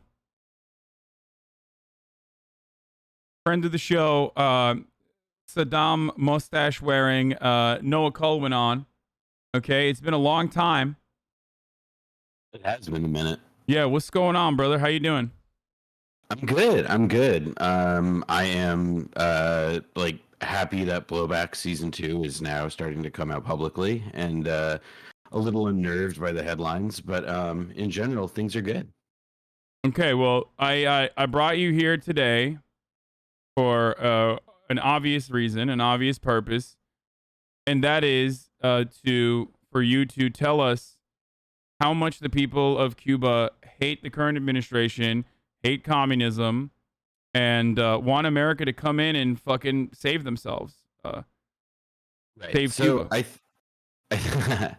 Well, I would start by saying that the situation, like it's all like very fluid, and I think like sort of like the baseline understanding that we have, that sort of at least like that at least I've talked about with people I know in Cuba and other people who are watching this closely. It's that there is a real sense of concern and worry over the destabilizing effect that things like this like hashtag campaign has. And obviously that like everybody from the U.S. government, official channels like Joe Biden himself, down to every like Republican elected that you can imagine, as well as most Democrats, frankly. So that's really fucking concerning. It's not good, because like the basis of these protests, as they're being called, is that there is a there are vaccine shortages and a lot of blackouts and other shortages of necessary supplies, and it's like there are all of that is true, except it's not for lack of trying, in that Cuba has developed and plans to export an effective vaccine that it was able to bring to trial. And then, secondly, like there's the 60-year embargo / blockade that effectively makes it illegal for Cuba, for businesses to sell things to Cuba in most basic aspects. And so, during times like a pandemic where you have a country like Cuba that is reliant very heavily on tourism for its economy, and you have a pandemic, like totally throw something like that out of whack. As one of the people that we've interviewed for Blowback says at one point, like fissures emerge, and as I think we sort of talk about on our show, the American government has a long history of exploiting those fissures when it can. So, you want to briefly talk about the like what encompasses the Cuban embargo? Because a lot of people in the chat and all over the internet that fancy themselves to be neoliberal State Department employees that work for free for the American propaganda machine will say that the Cuban embargo doesn't cover medical supplies, actually, so you're wrong. It's not that crippling. It's just on wealthy people. I mean, this is something we hear about the embargo on Venezuela as well, and the sanctions on Venezuela as well, is that like Well, it's always just directed towards the wealthy people who are the corrupt leaders, and no one else. So, do you mind talking about that a little bit? Yeah, I think that sort of like in the first season of Blowback, we talked about Iraq and how the sanctions in the 90s, like had crippled many of the essential institutions that, were able to serve Iraqi society. A key point there, something that's not unrelated, or that you see also in Cuba, is the destruction of the electricity system. And if you're a modern state, like everything from water filtration to obviously like telecommunications depends on a functioning electrical grid. And also you have to have like the natural resources to power that electrical grid and so on. And so I think that in general these sanctions, when people say that they're targeted, they're lying, because if you look at the sanctions themselves, they say the legislation spells out quite plainly just how not targeted they are, because if they were targeted, they wouldn't be effective. So what would be the point of having them in the first place? And to that point, I think that like the embargo, it's worth sort of observing the history of what the embargo is and where it comes from, which is that the embargo was initiated by John F. Kennedy in as like this like or rather sorry, it was initiated by Dwight Eisenhower shortly before he leaves office and before Kennedy is inaugurated.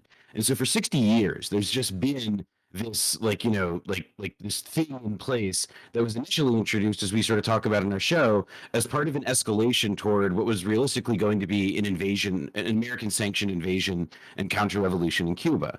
And so it's like this instrument that we used as like a as a tool to prepare a country for an invasion is still in place. And it's if anything, it's just like it's fucking astonishing that Cuban society has held together and that the Cuban government and the Cuban Revolution has persevered in the way that it has under those conditions, particularly once the Soviet Union was gone and Cuba overnight lost like something, I think like I think like 80% of its imports and export, like its primary trading partners, are gone overnight. And so I think that there is like there's a standard that Americans, when they look at these protests, that like they're conditioned, like for whether or not the protests are legitimate is a separate question. Like when we see discontent in Cuba, we are inclined to lay it at the blame of we're inclined to blame the Cuban government and say, oh, look at that, we got to change things in Cuba, make it better for them, etc.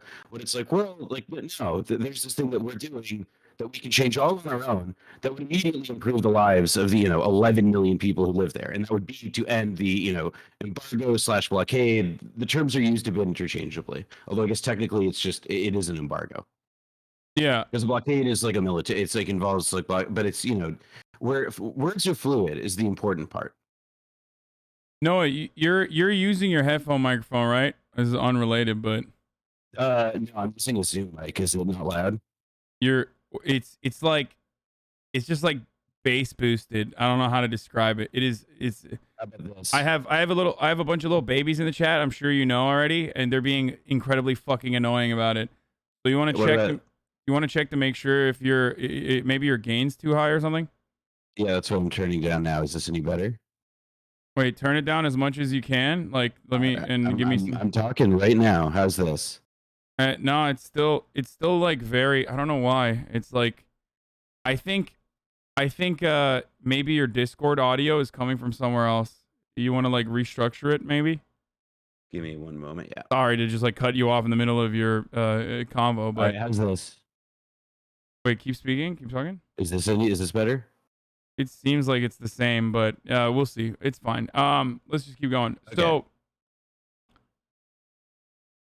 Yeah. Okay, it's a little bit quieter, which is not bad. Let me hear it. Mm-hmm. Okay, so for the record, for those of for the people who are like wondering how the embargo works, like to give a little bit more detail into it, like even if the American government allows goods and supplies and commodities to get into Cuba, they still will take ships, lock them down for months at a time. A process that's actually very costly to the American government as well, for the record. Whether it be like legal battles that they consistently have to fight, or just like literally holding ships under lockdown for an extended period of time. and then they'll allow these ships to potentially go through after checking all the cargo like that. So there's, it's not necessarily, like whenever people say, oh, well, medical supplies are allowed through, you have to remember that like there's still a significant setback there. And not only that, but it's also completely unacceptable. And the world leaders and other nations who are so used to turning a blind eye to atrocities committed by Western imperialist nations, even they find this to be completely unacceptable. With the exception of Israel and the United States of America, all other countries have asked the United States to lift the embargo on Cuba. Totally. And it's also sort of worth mentioning, I think, that like there is a sort of longstanding tradition. There's like a more moderate wing of, you know, what could be called like the Cuban American community that believes very strongly that like there is a, like, you know, once we end the embargo, you know, we're going to win over Cuba to capitalism, you know, in some sort of good faith fashion. And I think that like there is just sort of like, you know, there's a reason that there are people who tout that line. And it's because like, yeah, if you just ended the embargo, this thing that would actually be like this huge drain of resources would go away. But I think that, you know, this is where it gets into the question of like, well, then why does this thing exist, right? Like if it doesn't actually accomplish the goal of, you know, I mean, as of yet, over 60 years in dislodging the Cuban Revolution, and it, you know, is not something that is economically productive in any defensible terms. I guess the way I would put it, like, is that lost my train of thought. I guess the way that I would put it is that honestly, I saw somebody say something about my shelf, and it like really fucked with my head. I made like the number one mistake. No, you never read chat, brother. You know this. I know. It was like my big mistake. And now you admitted that you're reading chat, so now they're gonna fucking go crazy. I mean, now I'm just not going to. Now I've just like turned it out, and I'm like staring somewhere else. You know, the why is the embargo in place and this whole infrastructure against Cuba in place? It's because you know, for example, there's TV Marti, or the National Endowment for Democracy, which are American government funded institutions. TV Marti and Radio Marti are Florida-based media outlets that are staffed, but they're basically, I've described them like this before. They are make-work programs for Miami Cubans to broadcast propaganda that nobody listens to. But, you know, one of the guests that I've interviewed, this guy who's actually the lawyer for Elian Gonzalez's father in 1999,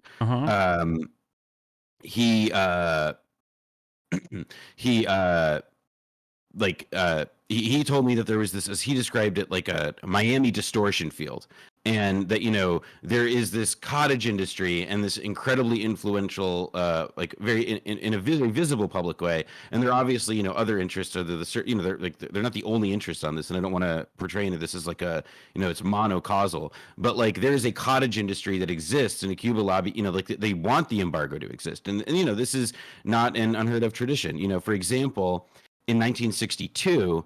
After the Bay of Pigs, a bunch of, you know, the majority of the most hardcore Miami Cubans, the majority of them actually said that they did not want the U.S. government negotiating for the return of the 1,500 or the 1,000 plus people that the Cuban government had captured after the Bay of Pigs. Because they, you know, they thought that like negotiating for the release of, you know, their brothers, sons, fathers, etc., was a sign of accommodation. So, you know, this is a very, very hardline group of people in terms of the costs that they're willing to incur. You know, and that's not even getting into the acts of terrorism that they have been a part of and operated in concert with the American government. You know, in the decades since. Yeah. What do you have to say to people that claim that Cuban Americans that have these incredibly reactionary takes are representative of the plight that Cubans are going through in Cuba right now, beyond what you just described? Yeah, I think that it's a, you know, like there's a couple of different challenges there.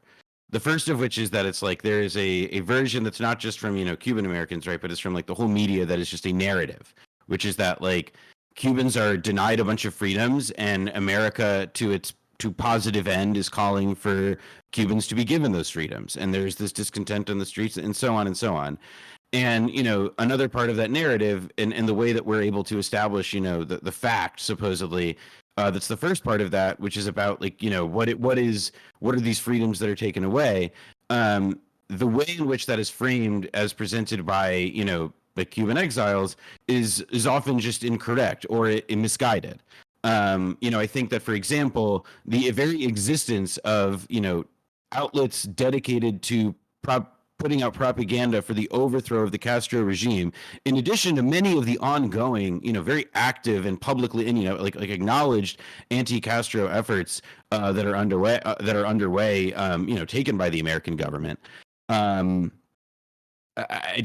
me, I guess it's you know, there is a way in which it's like the community of people who are often most trying to say, because of my experience, you know, this and this Castro and that, are often the people who, when you look at what that experience is, you know, they're the people who participated in or end up supporting, you know, what I think are some of the really, you know, straight up darker chapters of the Cuban American history. And I think that to me, you know, the weaponization by the American government of the Cuban American community is, you know, a conversation that's long since passed. And, you know, I as somebody who's reported in the past on, you know, the pro-Israel lobby for Jewish publications, it's a kind of like diaspora politics that felt very familiar to me when Brendan and I were digging into this subject. Would you say that they're Batista supporters?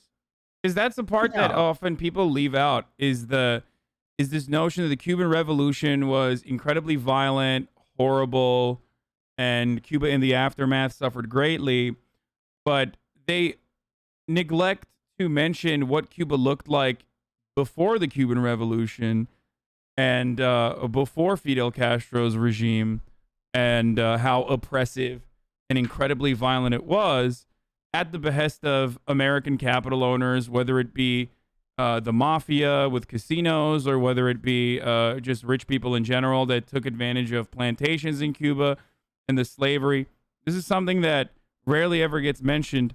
So I think it's important to mention that as well. The like what preceded the Castro administration. So, you know, you brought up one really important point, which is about, like, you know, like how violent was the Cuban Revolution? And there is this memory of, you know, like, you know, a bunch of, like, you know, middle-class shopkeepers alongside, you know, the landed gentry being lined up in the street and shot. And that's just not how it went. In fact, you know, and this is something that we talk about in the episode that's available this week, Lo Hicimos, you know, or no, actually, this will be in next week's episode. But the Cuban Revolution was not actually as violent as the 1933 coup, which the American government had, you know, officially been okay with, which actually saw the rise of Batista for the first time in the 1930s, and the fall of the Cuban dictator Machado. And so I think that, like, it's, you know, you're absolutely right to say that, like, yes, like, there's this kind of I think a fake memory that exists in American culture and in American popular perception about what the Cuban Revolution was there. And then simultaneously, you know, like to that point, I think one of the things that is really, you know, sort of, I think, I guess, like, underemphasized in this also is that, like, the revolution itself and the July 26th movement was a diverse thing. You'll find a lot of people, you know, who were, you know, some of the most later vociferous anti-Castro, anti-Cuban revolution or counter-revolutionary straight up. They began as, you know, supposed fellow travelers of Castro, and or at least of the Cuban Revolution, because, you know, in large part, when Batista fell, you know, the country, as you were saying, you know, it was deeply unequal. It was totally broken. And the fact that it had fallen and that the Americans had not lined up a sure thing by the time Batista fell, you know, to replace him as they had in the past, was sort of like a black eye. Like the state of Cuba was just so obviously screwed up in terms of how impoverished the countryside was and how unequal Havana was, and, you know, the rampant corruption, the presence of American gangsters, and so on. And so after the revolution, begins. So from, you know, 1950 into 1960, you know, up until the Bay of Pigs, you know, over the course of that, you know, I guess 2 years almost, but really less than 2 years, you know, 18 months functionally, you have a lot of, Cubans leaving the island. And you have a lot of people who are, going to the United States. Or you have a lot of, and so, but with the encouragement of the United States, there's a CIA plot to scare Cubans into sending their children to the United States called Operation Peter Pan. And the idea of, just sort of,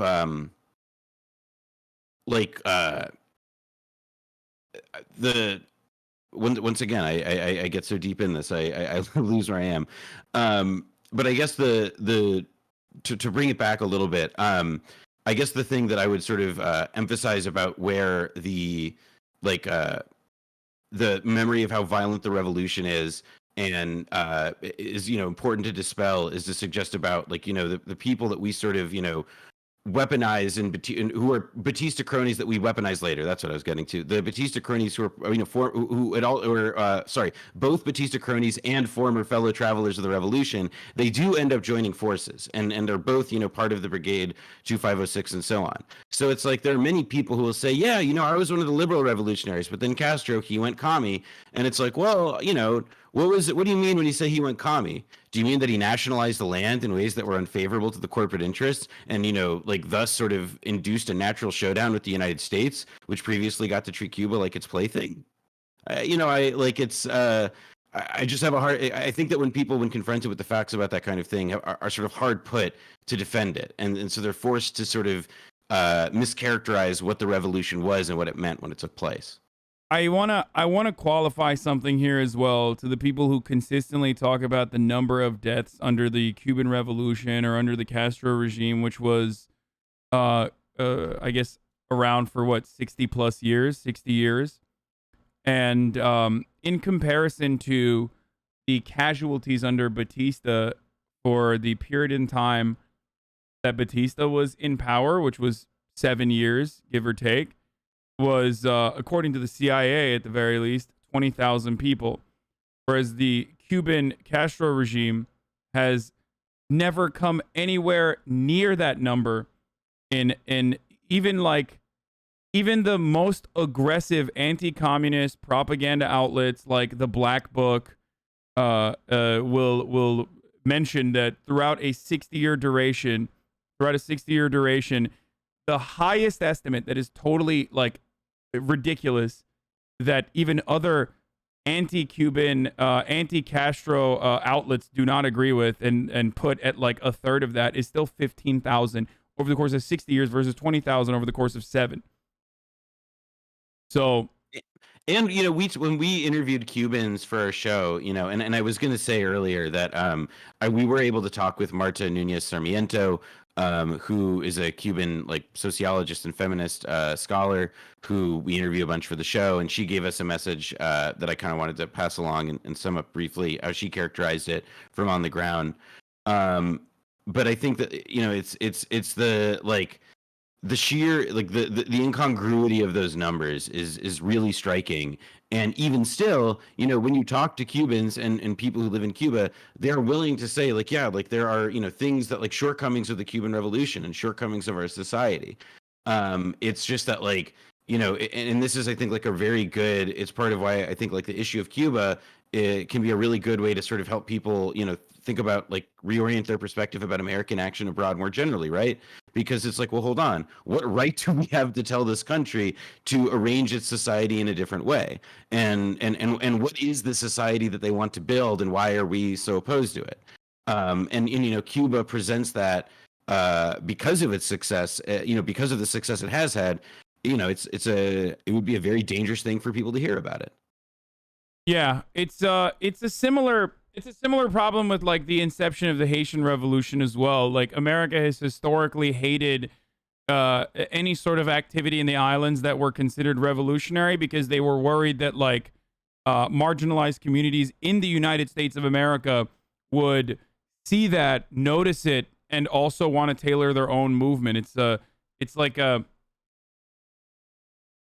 not a war necessarily out of genuine national security concerns, but rather that this ideology, if mirrored here in the United States by marginalized people in a similar fashion, could be greatly damaging to the current hierarchy of power So that is a part of the reason why America has always been involved in Cuba and also even in Haiti.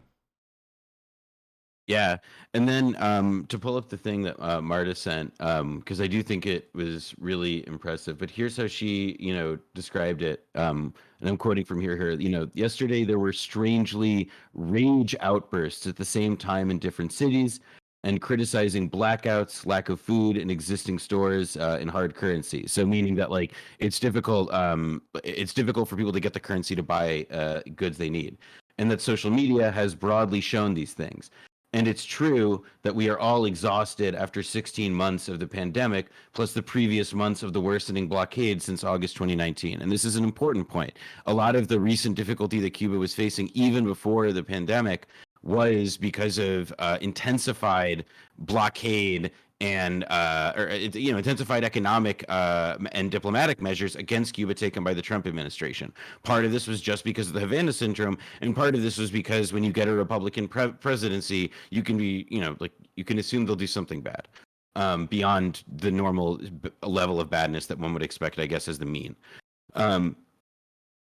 And so I think Marta also wanted to note, and this is the last thing I want to say, was that, she personally links these with the uprisings with the events in Hades. And I want to be very careful about framing that, because I think it's just to say that, like, we don't have a lot of facts and things are all very fluid, but, the Caribbean, and this is a whole region of the world. And, America, like, if you look at the New York Times front page today, Cuba in this story was not even at the top, just a couple hours ago. It was still the assassination of the leader of Haiti in a plot that involves, Haitian Americans and people with ties to mercenary companies and the whole lot. And, all of it reeks very much of Venezuela. And that stunt in the Trump years.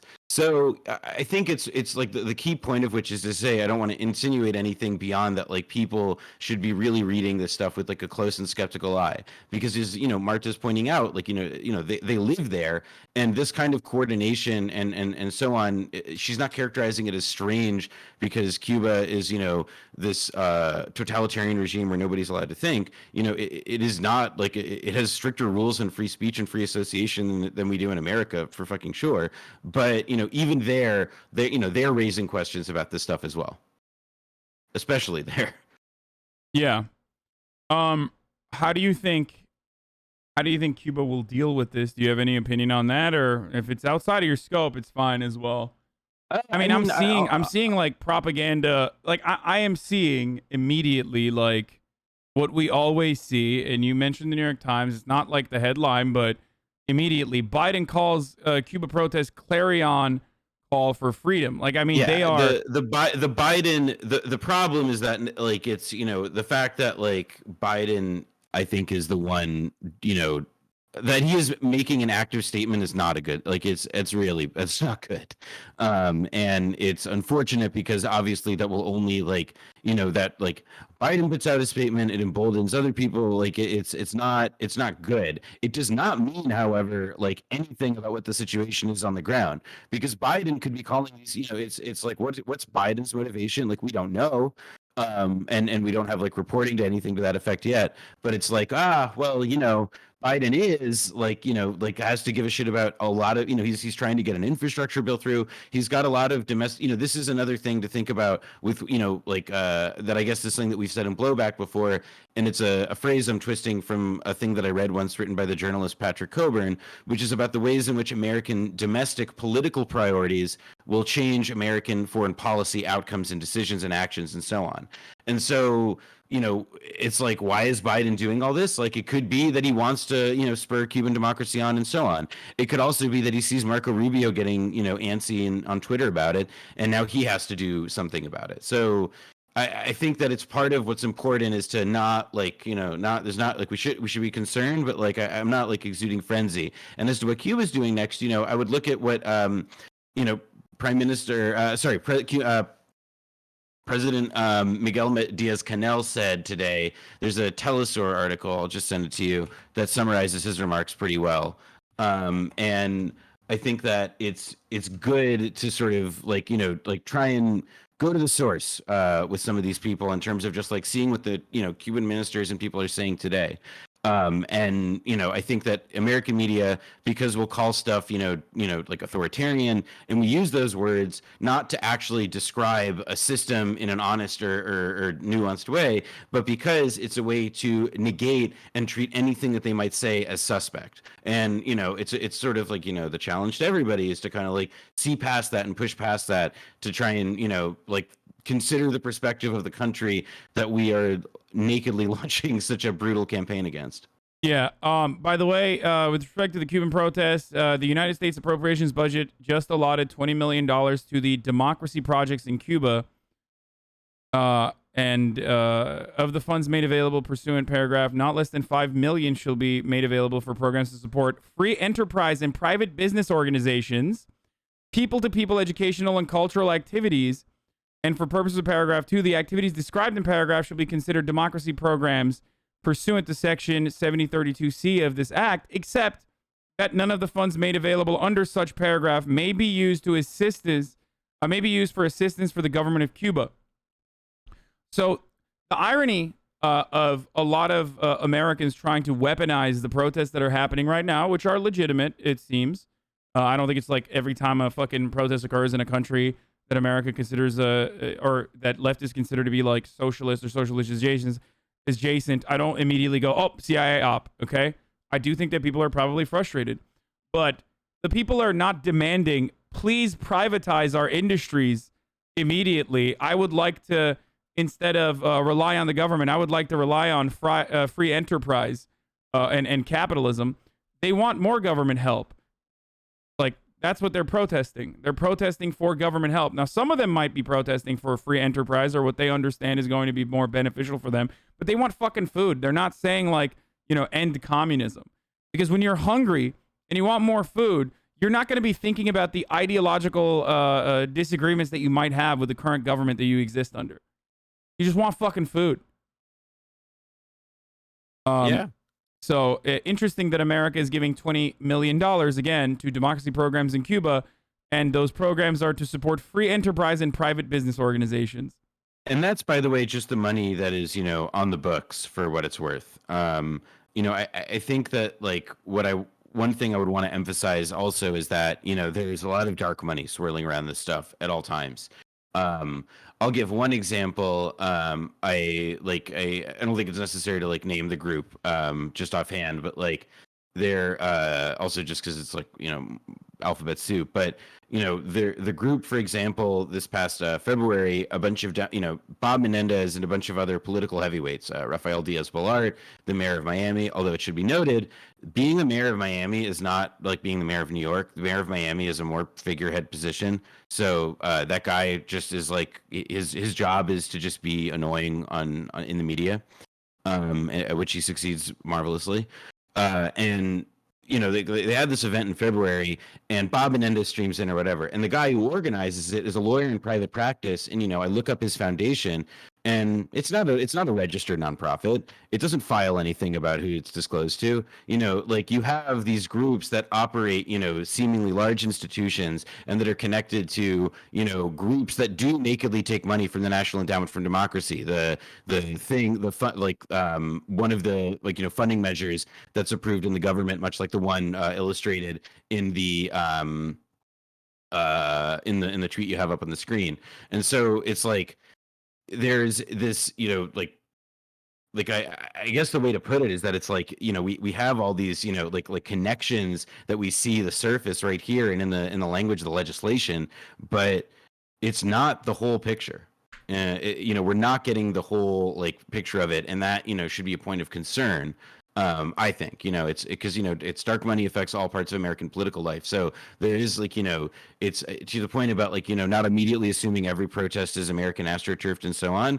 It's also like we should look at and try to make a point of seeing, and I hope that journalists are in the coming days are making the same kind of scrutiny of what are the American operations like active in these countries that might have some relationship. I'm sure they'll do that. Actually, I think 100%. Glenn Greenwald is too busy. I don't know, getting mad at like a trans anarchist on Twitter to maybe offer some coverage to things like that. But those are more important subjects to cover, if you ask me. So I think That's what we're doing with like the left adjacent best investigative reporters on the left. Yeah. So who knows? But I certainly am not waiting on Jake Tapper or anyone at CNN or MSNBC to offer broad coverage to American democratization programs in Cuba. I mean, it is going to be, I think, a very, like, it's, this is a political issue that, like, is very difficult to talk about historically because people don't know the truth, right? Like, it would be a lot easier to defend the Cuban Revolution if we said, hey, it turns out Fidel Castro was not eating babies. They were actually teaching people to read, and we tried to kill the people teaching poor people to read because we did not like the way in which they nationalized industries and so on. Like, to make it a little, like that's like the cocktail napkin version of this or whatever. And I think once you start presenting people with the truer version of events and you tell them, well, no, this is what actually happened. And it helps form the basis for a better understanding of like, well, why do things work the way they do today? Because it's I mean, I guess to me, it's like these sorts of like it's all this like subterfuge and like what I can only describe as like this dark energy that's meant to cast a shadow over all this. I guess one of the advantages of I am fundamentally very optimistic about people's ability to kind of like see past the bullshit and really see the reality of the situation. And I'm not optimistic about the Democratic Party or anything, but like I believe in the capacity of people to force unwilling people with power to do stuff. And, I think that there are millions of people in Cuba whose lives, would be a lot better off for it. Yeah. All right. Well, Noah, thank you so much for coming on, brother. This was an absolute treat. A lot of people are saying you're a tanky and that, you're not an incredible source of information. I'm just kidding. Some people are saying that in the chat. What do you have to say to them? I have to say to them, Blowback Season 2 is now available on all podcasts, airing weekly. If you want to listen to the whole show, Stitcher.com/premium. Sign up for a monthly plan. Use the promo code Blowback. But otherwise, Monday mornings, it'll be in your feeds. And if you have complaints, don't send them to me. Just kidding. I am grateful for anybody who listens. Send to Brendan? And what about Brendan? I'm saying send him to Brendan instead.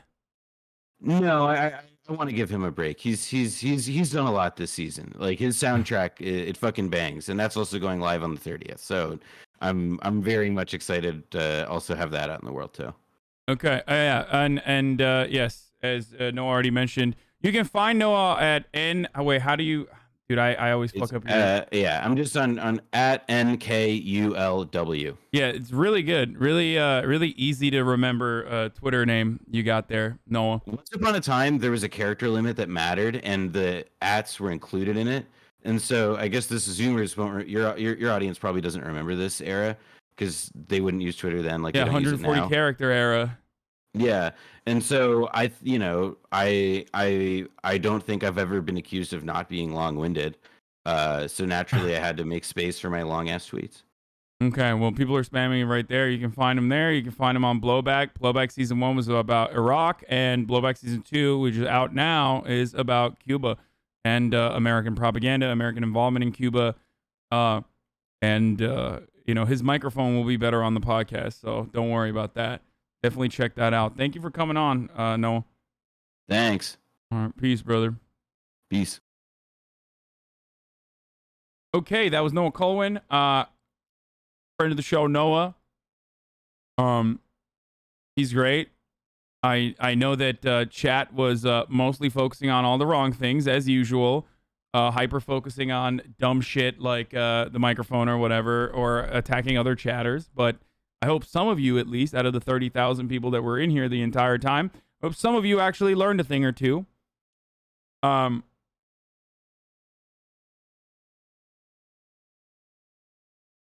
This is part of the reason why it's so difficult to have fucking guests on. Oh my god. But yeah, no, Noah's the man. I think one thing that he neglected to mention, though, throughout the entire interview was that top of the hour came and went by, and a 60-second ad break is necessary. So, I'm gonna run that, and if you want an uninterrupted broadcast experience, obviously, you can subscribe for $5 or for free with a Twitch Prime, obviously. And yeah, I'm gonna run the ad now. You can use an ad blocker or a VPN as well. So here's the ad break now. We're going to keep watching this video about Red Scare propaganda, okay? And then we'll move on to some other stuff. All right, let's do it. Socialist and communist countries have had among the fewest. That should tell you all you need to know about the Victims of Communism Foundation. It's a disgusting, disingenuous, capitalist propaganda outlet that dishonors the memory of those it claims to remember. What this legislation hopes to achieve, besides fully rewriting actual history, is to have guest lecturers from blatantly anti-communist front groups come to schools and inject McCarthy-era Cold War rhetoric into the minds of American students, starting them on the track to become obedient, terrified little worker drones when they complete their state-mandated propaganda education. I can say I agree with DeSantis on one thing. Teaching American history is critical. That's why I am so opposed to this new initiative. It doesn't teach history. It dredges up the worst aspects of the Red Scare and tries to indoctrinate children with bizarre, outdated, and flat-out false pro-America anti-communist propaganda. At the end of the day, socialists like me aren't asking for much. We think it's important to have an honest reckoning of America's role in world history, the good and the bad. We shouldn't just leave out the parts that reflect poorly on the world's most powerful nation. We should be able to confront difficult history and say, you know what? Yeah, that was wrong, and work to correct it. We should be able to soberly assess the failures of our current economic system and be willing to try new ideas. But unfortunately, I don't see that happening anytime soon. We seem to be experiencing the first wave of extreme reaction to capitalism's decline. Its staunchest defenders circling the wagons around a fake mythos, launching actual indoctrination campaigns, and attempting to reignite the Red Scare, a period widely considered as one of the most misguided, dystopian, and un-American in history. On the bright side, this whole campaign is reminiscent of DARE, which I'm sure people my age remember from their time in school. The idea was to teach kids that drugs were literally going to kill you immediately, and that they made you a bad person. Unsurprisingly, that approach didn't work, and it got otherwise apathetic kids interested in drugs. That's just how kids are. They love to do the things grown-ups say are bad. So in this case, if we're lucky, in a few years we'll have middle schoolers in Florida handing out bootleg copies of The State and Revolution at recess. It's funny to think about, but in all seriousness, this kind of reactionary legislation is a big problem. It indicates a severe rightward shift in American politics, and I think there's more on the way. The American people need to decide what they stand for. Is it ahistorical and xenophobic fairy tales about an America that never existed? Or is it the belief that all humans are created equal? That economic ideas are meant to be challenged? And that progress does not have to be at the expense of human life and dignity? Capitalism leads us down the former road. I think we should choose the latter. I mentioned at the beginning of this video that this kind of content is made.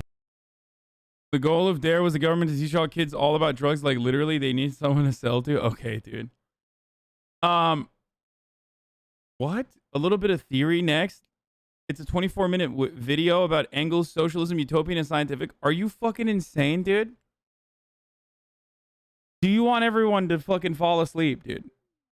We're not doing that. Like, I do a little bit of fucking... I add a little bit of theory, and all of a sudden, the geeks, they lose their shit. They're like, oh, dude, it's time.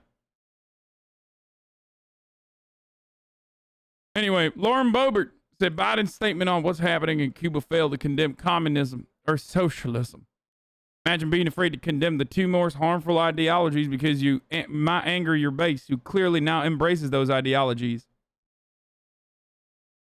Every day, every goddamn day, I wake up and wish for an America that exists, unfortunately, only in the dreams of Republicans. Okay? Every fucking day, I just wish that Joe Biden actually abolished ICE, that he was a Marxist, or that the American government was overtaken by Marxist infiltrators. How sweet would that be? Can you imagine the Democratic Party that is currently debating whether or not to expand Medicare coverage to 55-year-olds? A a piece of legislation, an expansion that is so broadly popular that even Hillary Clinton added it onto her 2016 campaign, is currently being discussed. Okay? That's Marxism. That's socialism, to expand government-provided healthcare to 55-year-olds. Like, expand it all the way down, lower the eligibility age to 55. Really? Those are the communists, dude? The communists who gave up on $15 minimum wage, student debt relief, no solution on the housing crisis, no criminal justice reform, no universal health care measures. That's the communist government.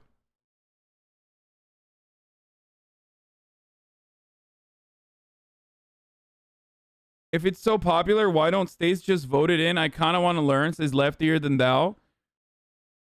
I don't understand how you can live in the United States of America and maybe, I guess, live under a rock and not recognize that we do not have a representative democracy, that we do not have a democracy at all, and that these sorts of things are not voted in by referendums. And even if there were referendums in particular, they could still be very easily bastardized in favor of capital owners with multi-million-dollar marketing initiatives, multi-billion-dollar marketing initiatives if need be, that manufactured consent is so pervasive and so powerful in America that people literally think that Fidel Castro eats babies.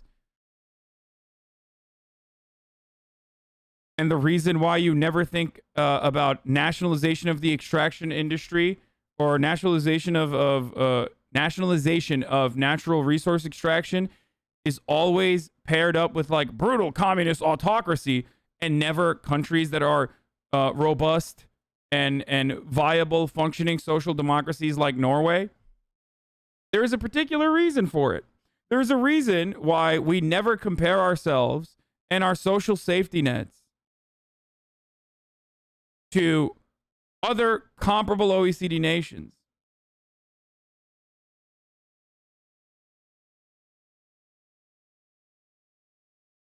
Okay? We only compare ourselves to countries that we have personally had a hand in fucking up. Okay?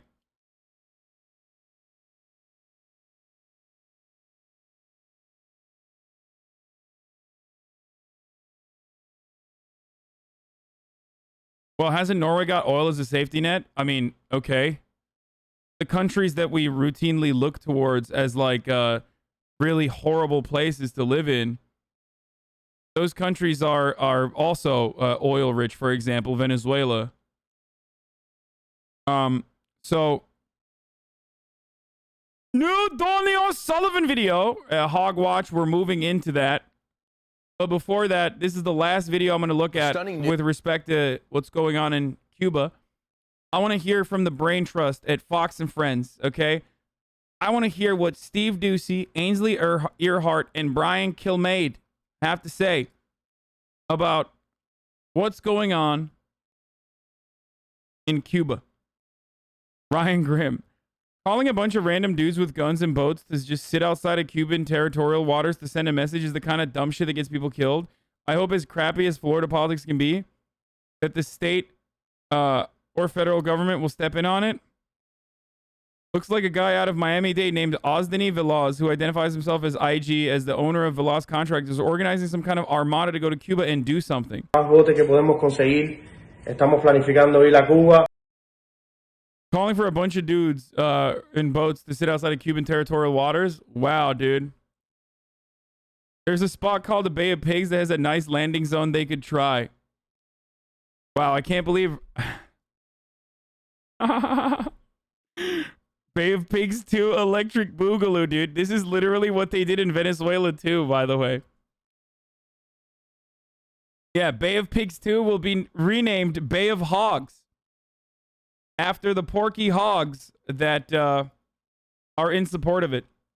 Love it. This is great.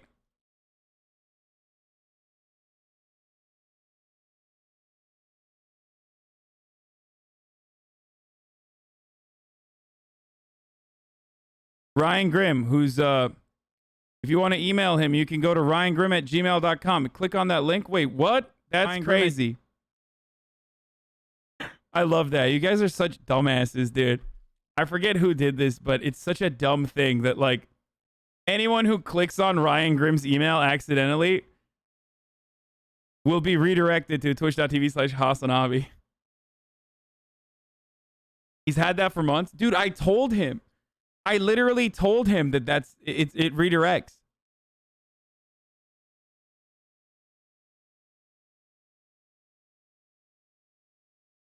A plea for hashtag SOS Cuba donations via PayPal warns not the right hashtag Cuba or Cubans to avoid funds getting blocked. This is a real world example of how U.S. backing sanctions limit COVID relief to Cuba. Huh, interesting, guys. But I thought the sanctions were super targeted to Cuban officials, and also there was no issues with like medical supplies getting through. That's weird. What a strange situation. Man, that's wild, dude. But yeah, the Batista numbers I brought up are important to understand because, like, one of the main criticisms of the Cuban Revolution from, like, expats, or not expats, but, like, Cuban reactionaries living in America who are literally, like, some of the most psychotic Republicans, and younger Cubans in the chat will also admit this. I lived in Miami. I will tell you, okay? Older Cubans are a fucking... They are just, oh my God, okay? They absolutely despise every other Latino population, immigrants. They fucking love shitting on Mexicans. They love shitting on everyone else. They are overwhelmingly Republican, vote Republican, racist as fuck, just all sorts of shit. And think that, like, you know, the postal service and healthcare is communism.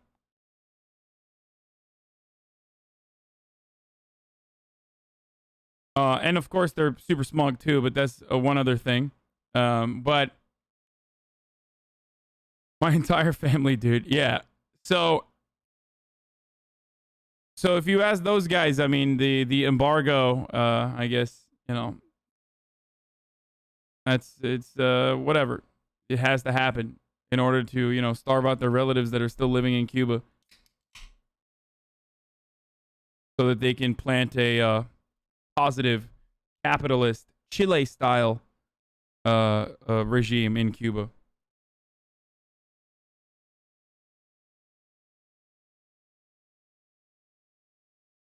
Stop invalidating their experiences. Fidel taking their slaves was extremely damaging to their mental health. Yeah.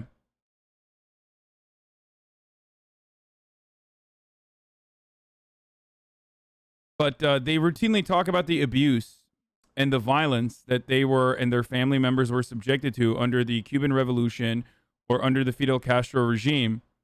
And that violence is absolutely, like, marginal in comparison to any other fucking country at the time.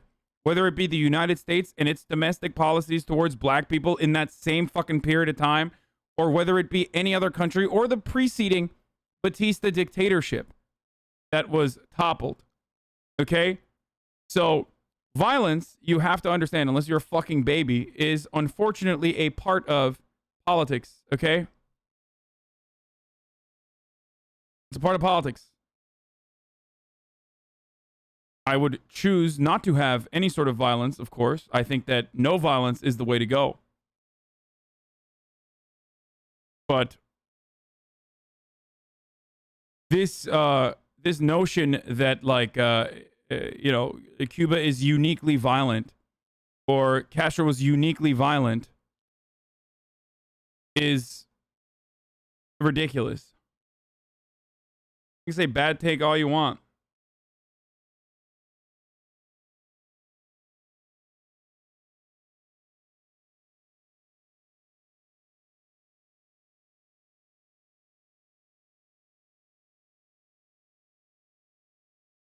Why would you believe that 20 million in relief for democratic processes in Cuba would go to their intended programs when the same type of aid under Obama ended in the hands of al-Nusra, ISIS in Syria, Yemen? What's your take?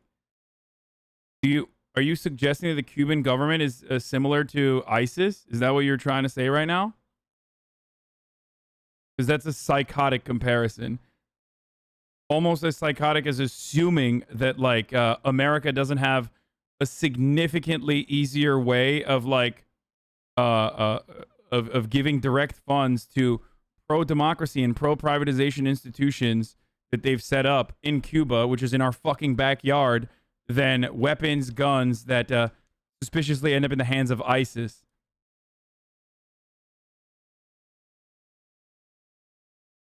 There is no ad break here. Chill.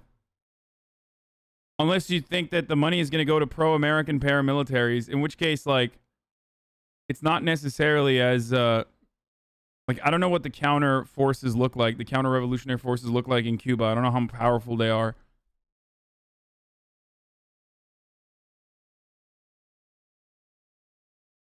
Anyway, yes, under the Batista regime, 20,000 Cubans were murdered in a matter of 7 years. What do you think are valid criticisms of the Cuban government? One-party structure, lack of freedom of information, and unfortunately, not a great distribution of resources at the time. Hyper-focusing resources into incredibly important industries that are already dying as a consequence of embargoes, like tourism. Those are like the three main fucking problems in Cuba. Defending Castro, classic Hasan. I'm sorry that I'm not defending Batista. My bad.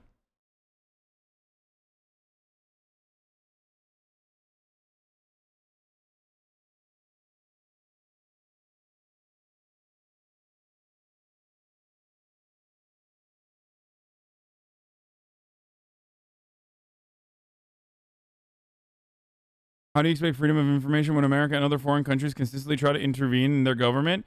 I understand the reasons for why they do it, but it's the same as the embargo, right? Like, if that is the hand that you've been dealt with respect to the embargo, which is crippling, inhumane, unjustifiable, the rest of the world fucking doesn't like it. Only America wants to continue it, so it keeps going. But with the hand that you've been dealt, a better distribution, a fairer distribution of resources is an absolute necessity. Okay? Just like I understand that propaganda is incredibly, incredibly powerful and pervasive, especially, you know, pro-American, pro-capitalist, counter-revolutionary propaganda is usually the reason why a lot of these countries that have been shut off from the rest of the world will try to limit the amount of information readily available to Cubans. But ultimately, I think that it is still something that makes people feel like they are not free, and that's a problem. It's not. Does that make sense?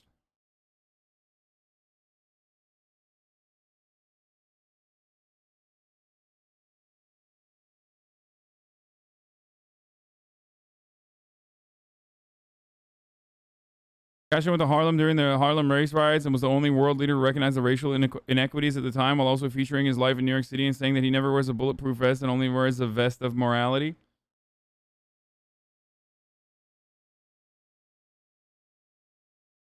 Wait, what? Is this guy said wasn't Castro a homophobe? Damn, dude.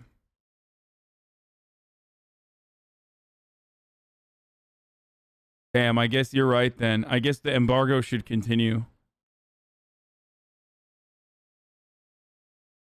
Left wing destroyed. Guys, no, my favorite is Che Guevara. Because, like, Che Guevara says some racist shit back in the day when he was younger, right? And it's well documented. And people will always be like, bro, you're kind of fucked up for defending Che Guevara. Like, you're kind of fucked up for even romanticizing this guy who was, like, really racist. It's like, yeah, dude, he was really racist when he was young. And then he spent the rest of his life, like, literally liberating Africa. What are you talking about? And it's like, nah, it doesn't matter, dude. Doesn't matter, dude. He was fucking racist. I'm canceling him.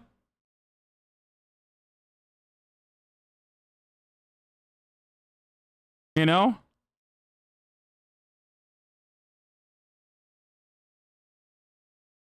I know you know this, but Che later reformed his views. Yeah, I know. Not only did he reform his views, but then like worked to again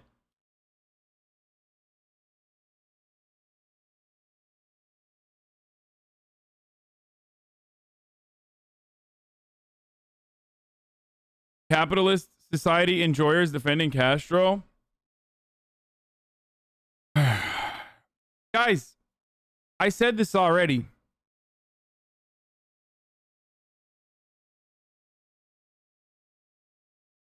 Okay? If communism, which is not even what is happening in Cuba, but if like this concept is so indefensible and so destined for doom, then why doesn't America just let Cuba fail on its own? Why is it that they need to constantly fucking tilt the scales? It's so strange to me, guys. I don't understand it. Just let it fucking fail on its own, dude. The embargo is not justified just to the dictatorship? Yeah, the Batista dictatorship. I got it. Oh, you're saying the current dictatorship. You're saying the current administration is a dictatorship and Cuba does not warrant the embargo. Oh, okay, got it. A little bit of both sides there.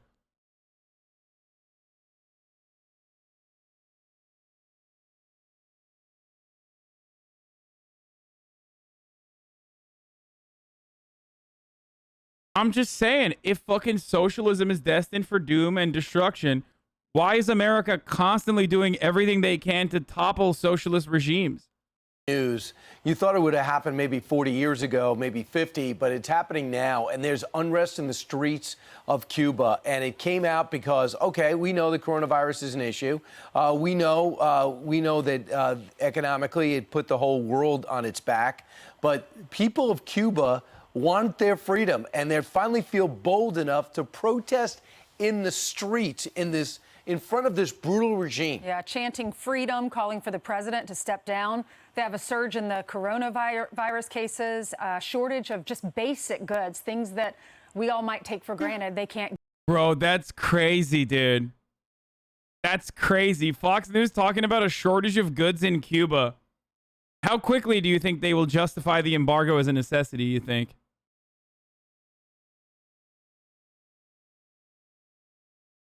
Multi-party socialist states are not effective under the current capitalist global system. That being said, Fidel did not work hard enough to get a successor with an actual leftist ideological view. Yeah, that literally always happens in every single Latin American in every single Latin American country that has had like a popular socialist movement. Get in their country. Well, like food. They need food, and they're hacked off about it. And that's why thousands went out in the streets yesterday. You never see this kind of dissent because it's always limited. And it's interesting because the communists did allow the dissent to go on for a couple of hours. On Twitter, there's some video of protesters turning over a police car. Looks like the United States. Another video. He's not dead or anything. He's just like passed out. Looting from a government-run store. And here's the thing. We hear about, oh, the government-run store. Everybody gets everything they want. The government-run store sells wildly overpriced stuff with currencies that most Cubans marching there in the streets of Havana don't own. And Brian, you're friends with the mayor of Miami. You've talked to him. You've interviewed him. And he's been tweeting about this, and he's been speaking out about it. Here's something he had to say. That's kind of weird that they're no longer having a fucking pro-cop take here. That's so strange. Like, I wonder, wait, that's weird. When black people do this in America, they're like, oh, what the fuck are you doing? But when the Cuban people do it in Cuba, you're like, oh, dude, this is so sick. This is poggers. I love this, dude. Please. Please. No law, no order, please. Interesting take. Huh. The regime must end now. It is not negotiable. We asked for an intern. Okay, dude. Like, you know, I get it. You recovered from COVID, but like, way too jacked, okay? You guys know how I feel about this. Like, Gavin Newsom, too hot. You can't be like jacked and hot and be a politician. It's just like fucking, it's not. Something about that is so off. I love the Miami mayor calling for regime change in Cuba, though. That's America, baby. international intervention led by the United States to protect the Cuban people from a bloodbath. Dude, what a psycho. Dude, I hear shit like this and I'm like, what are you going to do? I mean, what are you going to do? That's so insane, dude. You're a fucking piece of shit, dog. You are such a piece of shit.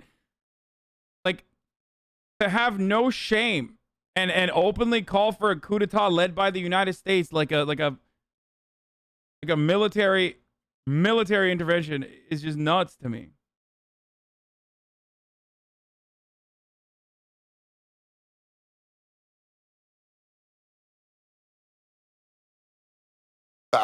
Cubans are worthy and ready to rule themselves without tyranny.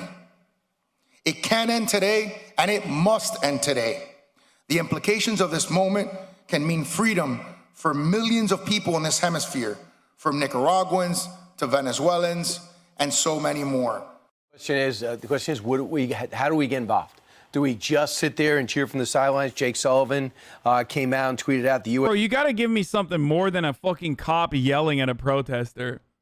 If you're going to launch the argument that, like, this is brutal, this is literally, like, this is the least violent cop altercation I have seen since the beginning of 2020. Like, U.S. supports like freedom. Show me the fucking tear gas. Show me the rubber bullets, like, that are taking out the eyes of Cuban protesters, and then we'll start talking.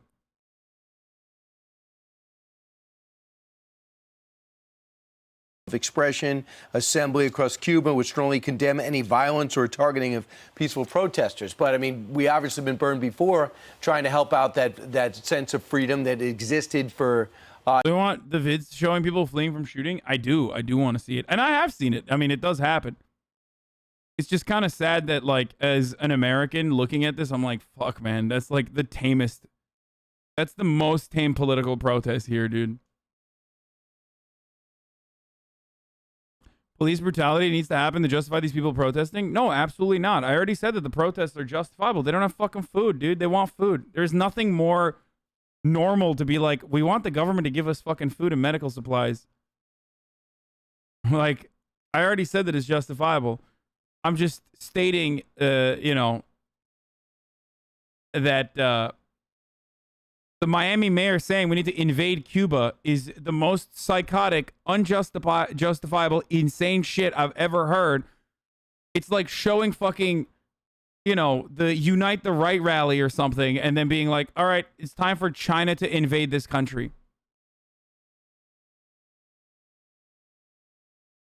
Generations in Cuba.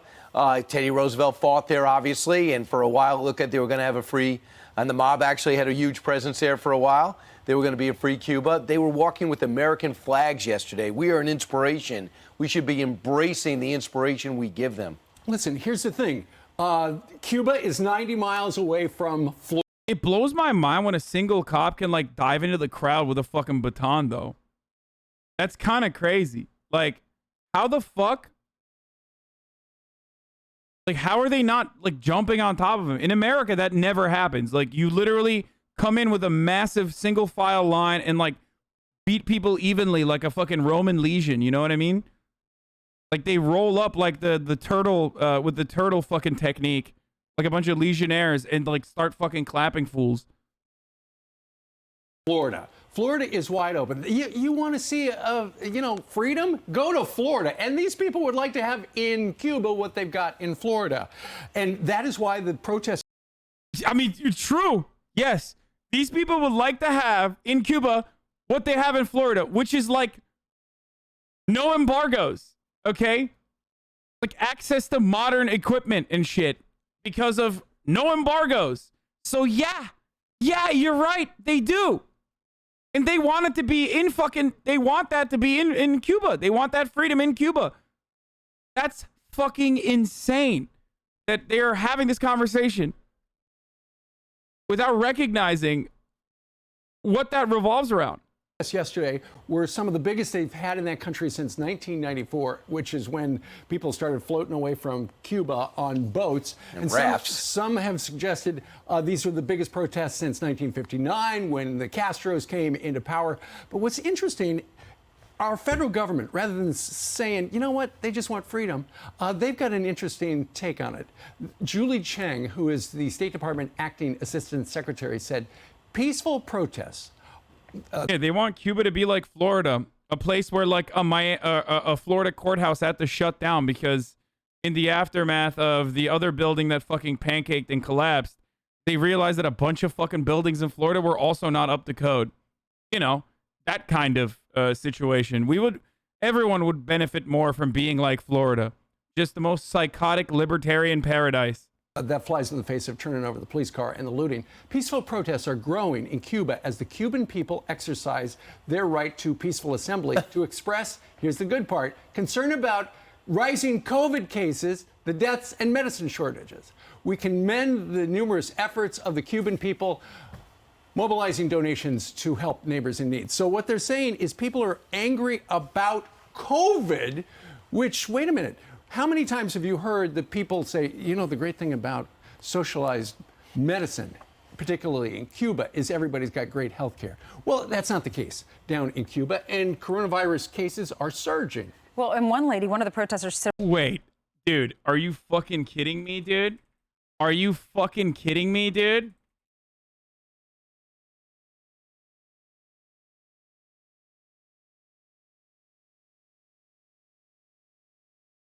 Since January, COVID has started skyrocketing in Cuba. Okay?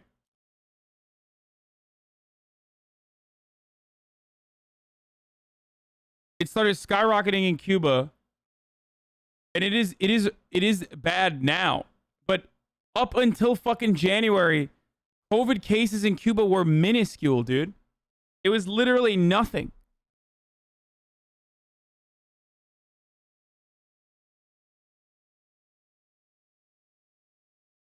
If these protests were very massive to prevent the spread of COVID, these dudes would be calling the protesters sheep or something.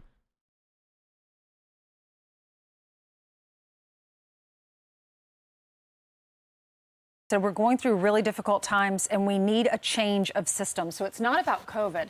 It's about the socialist regime. It's about communism. And they can't even get food for their families. I mean, their cop cars are Etzels. I mean, they haven't modernized anything since the Western presidents left. They have a huge potential there just with tourism alone. Should they ever open up their doors and overthrow this communist? But the problem is China's got a presence there, and the problem is Russia's got a presence there. Are they going to let... Yeah, these other communist nations like communist Russia, dude. This sphere of influence go by the boards. Dan Crenshaw sees opportunity and is unacceptable, the situation in Cuba. They just don't have access to food and medicine. And that's really unacceptable. I wonder why. Oh, because communism. That's why they don't have that. Nothing else. Please don't look at anything else. Perhaps there is something else that's going on in Cuba with respect to, you know, amenities and goods that they can have access to. Nothing. Just don't think about it, dude. Or dismayed. No, they're chanting libertad. They're chanting libtards. Stop playing cover for communists and the support of Cuban people. My God, why is that so hard for you? They're all hogs, brother. They're chanting libtards out. Peaceful protests are growing in Cuba as the Cuban people exercise their right to peaceful assembly to express concerns about rising COVID cases, deaths, and medicine shortages. We commend the numerous efforts of the Cuban people mobilizing donations to help neighbors in need. I should say about that lack of convicted and direct tweet from the New York Times and others says, no, they're not chanting. No, they are chanting libertard, which means liberty. Stop. He said libertard. Stop playing cover for communists and support the Cuban people. My God, why is this so hard for you? Marco Rubio's family from Cuba, he sees it exactly as it is. Listen. It's now been over 12 hours since over 32 cities in Cuba, brave people have taken to the streets to protest against communist, Marxist, evil tyranny. And so far, not a word, not a statement from Joe Biden, from the vice president, from the White House, not a word. Why are they so uncomfortable coming forward and just condemning this evil socialist Marxist regime? It's been 62 years while these people have been out there suffering. And then I see this tweet here. Dude, he's so wet. Okay, dude. The funniest thing is the funniest thing I want to mention here is that like every single thing that Marco Rubio is saying is unironically exactly the fucking. He's the most moist motherfucker on the planet, dude. I swear to God. He is so, like, the funniest thing that Donald Trump ever said was talk about how little Marco is always sweating. Okay? Just the most moist motherfucker in America. Doesn't matter. It's not just a Florida thing. He just is just a moist dude. Okay? He's drippy. What is Biden supposed to say? Tomorrow we're going to nuke Cuba and turn it into a capitalist democracy? It's just like, even then they would be like, why wasn't it yesterday? You know what I mean? Why didn't you nuke Cuba yesterday and sink the island? Like, there's nothing that Joe Biden could say that would that Marco Rubio would agree with. Especially when Joe Biden is saying exactly the same things that Marco Rubio is saying with respect to Cuba. What the fuck? This is the same energy. This is the same energy with, like, you know, Joe Biden is not supporting Israel hard enough as Israel was, like, mowing the lawn in the Gaza Strip, you know? It's like, what is he supposed to do? Just murder a fucking Palestinian child on camera? Is he supposed to do a fucking, you know, beheading? Is that when Joe Biden will demonstrate his full unconditional support to Israel? Like, is that what you expect from him? Like, I don't get it.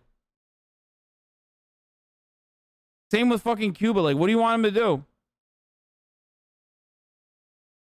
From the State Department, you've got a socialist regime that says to people, you have no freedom, you have no independence, you have no ability to speak freely, but you have a really good healthcare system. They don't. Of course, COVID has a role to play, but they don't. Except they literally have a higher life expectancy than we do. So what the fuck? Like, if they have a shit-ass healthcare system, then doesn't that mean we have an even worse healthcare system?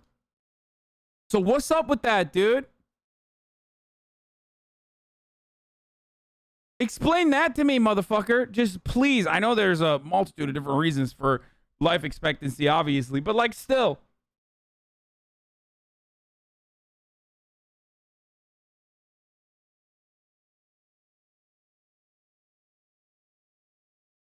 The U.S. is a healthcare system? Yeah. This began well before COVID. These people are frustrated. They want to live in a normal country. So why can't the State Department, why can't the White House just say it clearly? This is about freedom. Say it.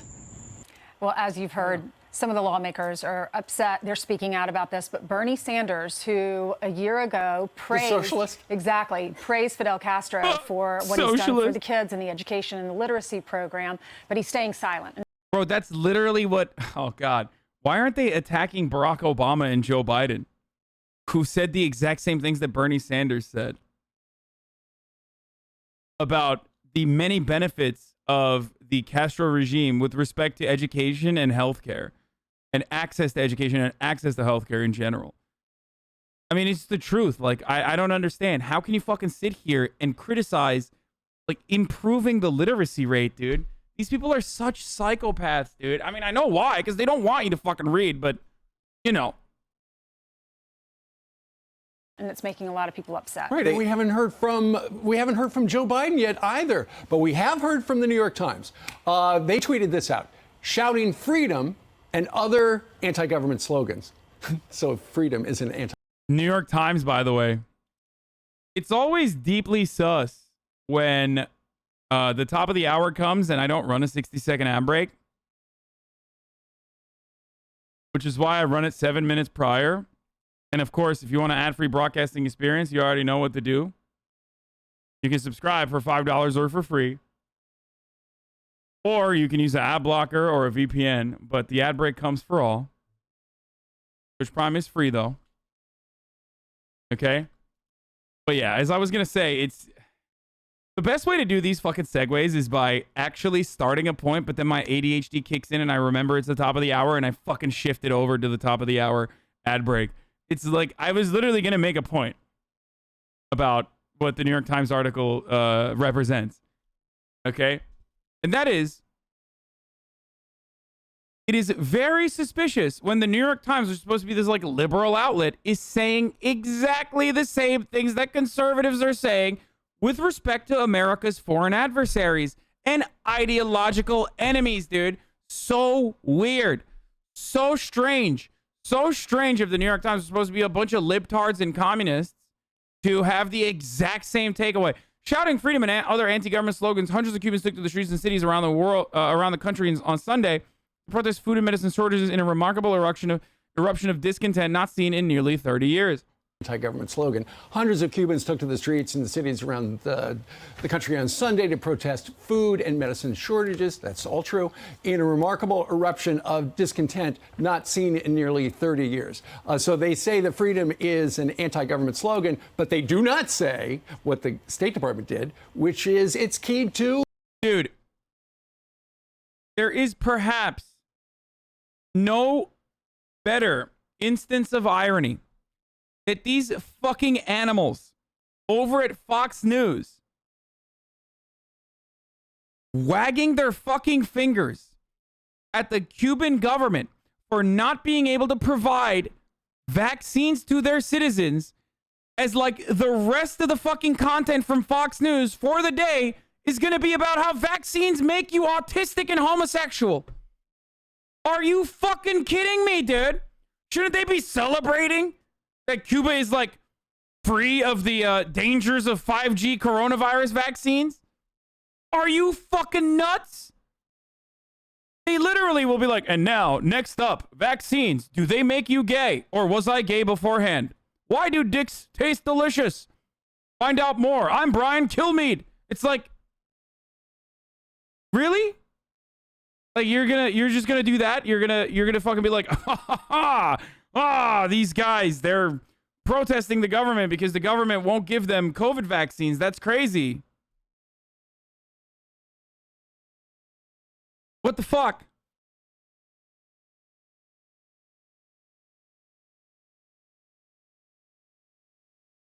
COVID. Yeah, Big Pharma is good, dude.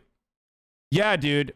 I love big pharmaceuticals. That's what I mean when I say impressive technological feats in medicine that provide us with mRNA vaccines that are largely built on top of publicly funded institutions that, study this shit and find like the appropriate vaccines and whatnot. That means I like big pharma and its practices. You're right. You know me, man. Yeah. That's how it works. Same energy as like, you like the internet? You must love capitalism, I guess, dude. You must love fucking American capitalism, dude. After all, you fucking like the internet, dude. You say the internet's great, dude. Now we have a measles outbreak in LA County as if we don't have enough problems. If not vaccinated your kid, only impacted your kid, fine, but that's not the case. Vaccinate your kids or stay home. Wait, what?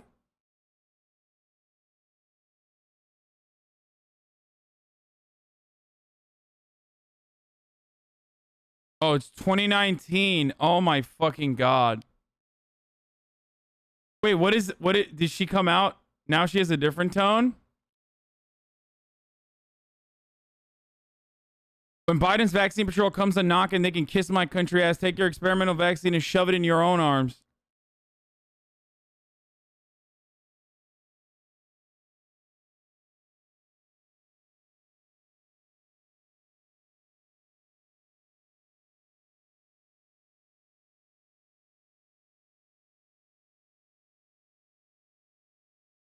Newsmax is pro polio to own the libs. Shut the fuck up.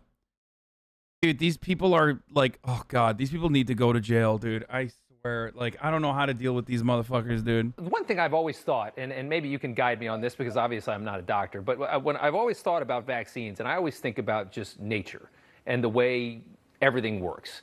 And I feel like a vaccination in a weird way is just generally kind of going against nature. Like, I mean, if there is some disease out there, maybe there's just an ebb and flow to life where something's supposed to wipe out a certain amount of people, and that's just kind of the way evolution goes.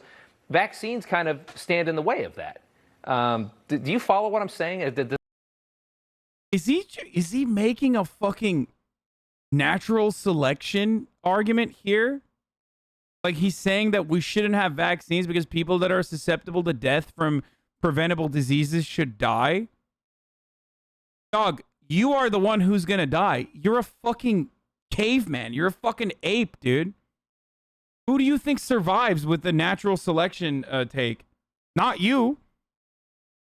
The best part about this, and I can't speak for Newsmax, but I can with a certainty speak for Fox News, is that every single one of those motherfuckers at Fox News had to get vaccinated. They had to get vaccinated to return back to fucking Fox News. So all of those fucking assholes at Fox News that create this like controversy around vaccines as though there should be any controversy whatsoever. They got vaccinated. They got theirs. They're just lying to you and your dumbass fucking parents who believe them. Does that make sense to somebody in medicine? Well, there are some reports that support what you're saying. There's one by Neeson and colleagues from Boston and the Mayo Clinic that shows among vaccinated populations, the diversity of different strains is narrowing. So it's going to be fewer numbers of strains. Right now in the United States, we're about 40% UK variant or the Alpha variant, and we're about 30% now Delta, which is the Indian variant. They get progressively weaker, but the diversity is changing with vaccination. And I think probably the best way to think about it is vaccines really ought to be targeted to protect the highest risk individuals. A young person like you, if you got COVID, it's very easily treatable. You get through it. And natural immunity for sure is superior.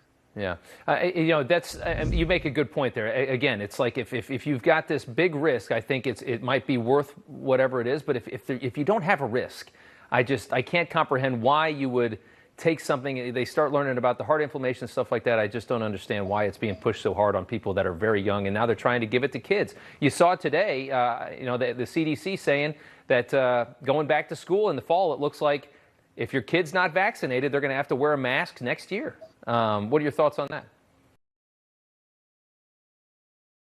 This is the doctor they just showed.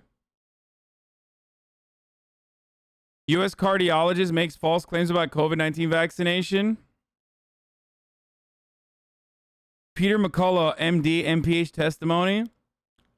There's no reason for healthy people under the age of 50 or those who've recovered from COVID-19 to be vaccinated against the virus and been viewed by hundreds of times.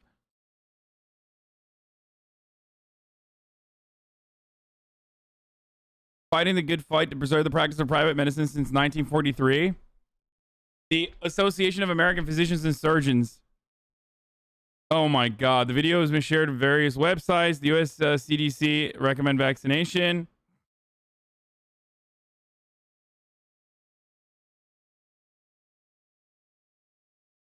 Wait, I want to know what this fucking dude's background is, though. He strikes me as one of those, like, mega Christian doctors. You know what I mean? It's great, dude. Yeah, I have a fucking, like, esthetician that's going to come in later. A plastic surgeon who's going to come in and tell you all about how fucking COVID is fake, actually. I love that, dude. I love when fucking dudes are just like, I'm a cardiologist. Let me tell you something, brother. Like, you don't need any background in epidemiology. Like, you just, why? Why would you learn about that when I just know all of it? Do you think Joe Biden will eventually make the vaccine mandatory? Absolutely not. They're too much of a pussy to do so. They should, though. I think what we should do, unironically, is follow the lead. And I cannot believe I'm saying this. I can't believe I'm saying this. The words literally can't come out of my mouth. Hold on, I need to take a moment.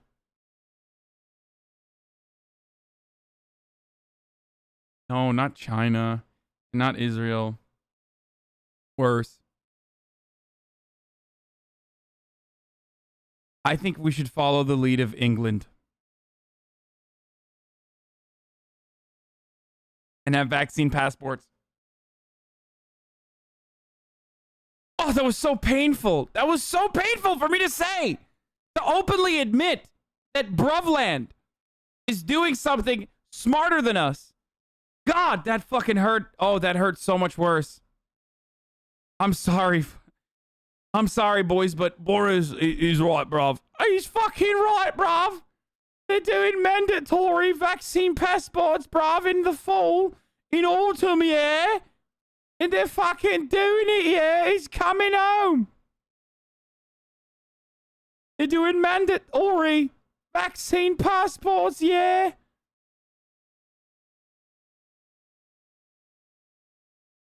If you want to go to the fucking pub, yeah, you need a vaccine passport, bruv.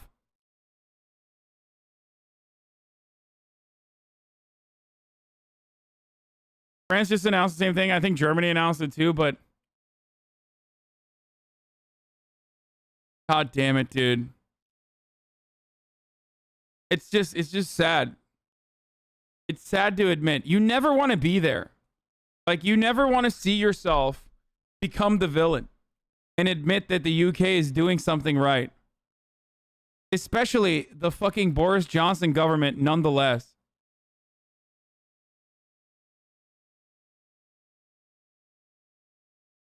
Literally fake news? Wait, what?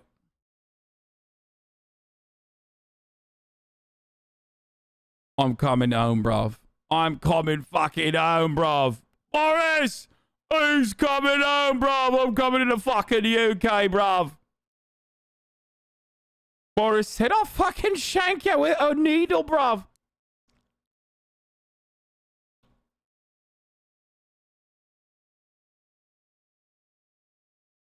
Anyway. That was a very sad thing to admit. Holy shit.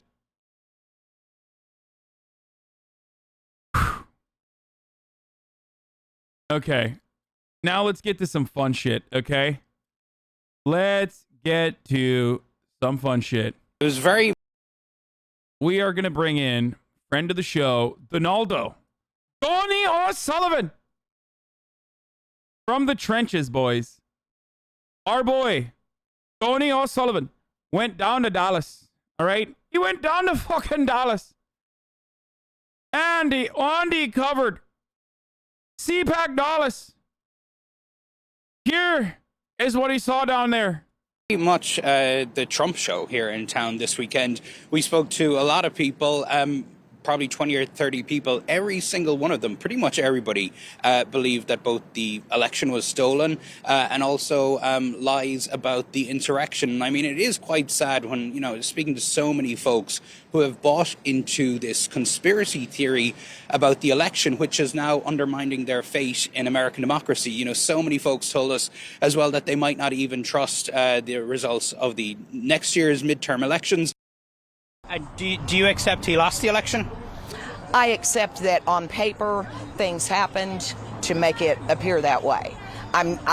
I don't know what would have happened. Right. I find it very questionable that he lost, given the support that he had. Do you think what happened on January 6th was a stain on Trump's presidency? Absolutely not. Yeah. He didn't. I love this because, like, at least these people are fucking, like, they're honest. They like it. They're just like, they're admitting that what happened there. They're not mixing their words. Like, it's just like, yeah, that was good. That shit was fucking tight, dude. We need to do that again. The hog insurrection was fucking sick. I respect that. Bravophobia is over. Okay, Aiden, chill. They're mincing. They're not mincing their words, not mixing their words. Shut up, bitch. English is my second language. Owned. Get fucked. Okay. Invoke any kind of violence. He didn't say anything that was making, that was all just honestly ridiculous. A few people acted out of millions of people that attended, or well, I wouldn't say millions, but close to a million. Yes, I would. I'm a Trump supporter. Yeah. What? Yeah. Wait, what? Wait, hold on. Sorry, I was too busy changing the fucking title to Hogwatch 2021, but I'm sorry. What did she say?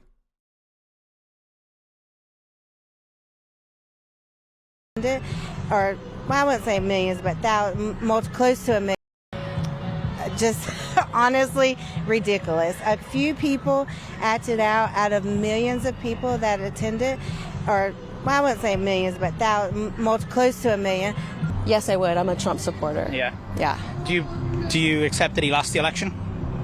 Yeah, he did lose the election, but I believe there are some discrepancies, and those will be revealed at some point. What are you hoping to hear from Trump? That he is going to regain his rightful seat as president. In 2024? No. When? As soon as the election is overturned for the election fraud. Dude, oh God, this is what happens, dude. Listen, I don't want to come across like a dare guy, but you actually should not overdose on copium. This will happen to you, okay? Here is a public service announcement, folks. These are the dangers of overdosing on copium. If you take too much copium, you will overdose. You will start thinking that Donald Trump is still the president. Or when faced with the reality that he's not, you will start thinking that he's going to return. And you'll think to yourself, he's going to return in, January 20th at the actual, handover ceremony. He's going to return in February. He's going to return in March, April, May, June, July. Before you know it, it's August, and you still think he's returning, but he's not returning. Fuck!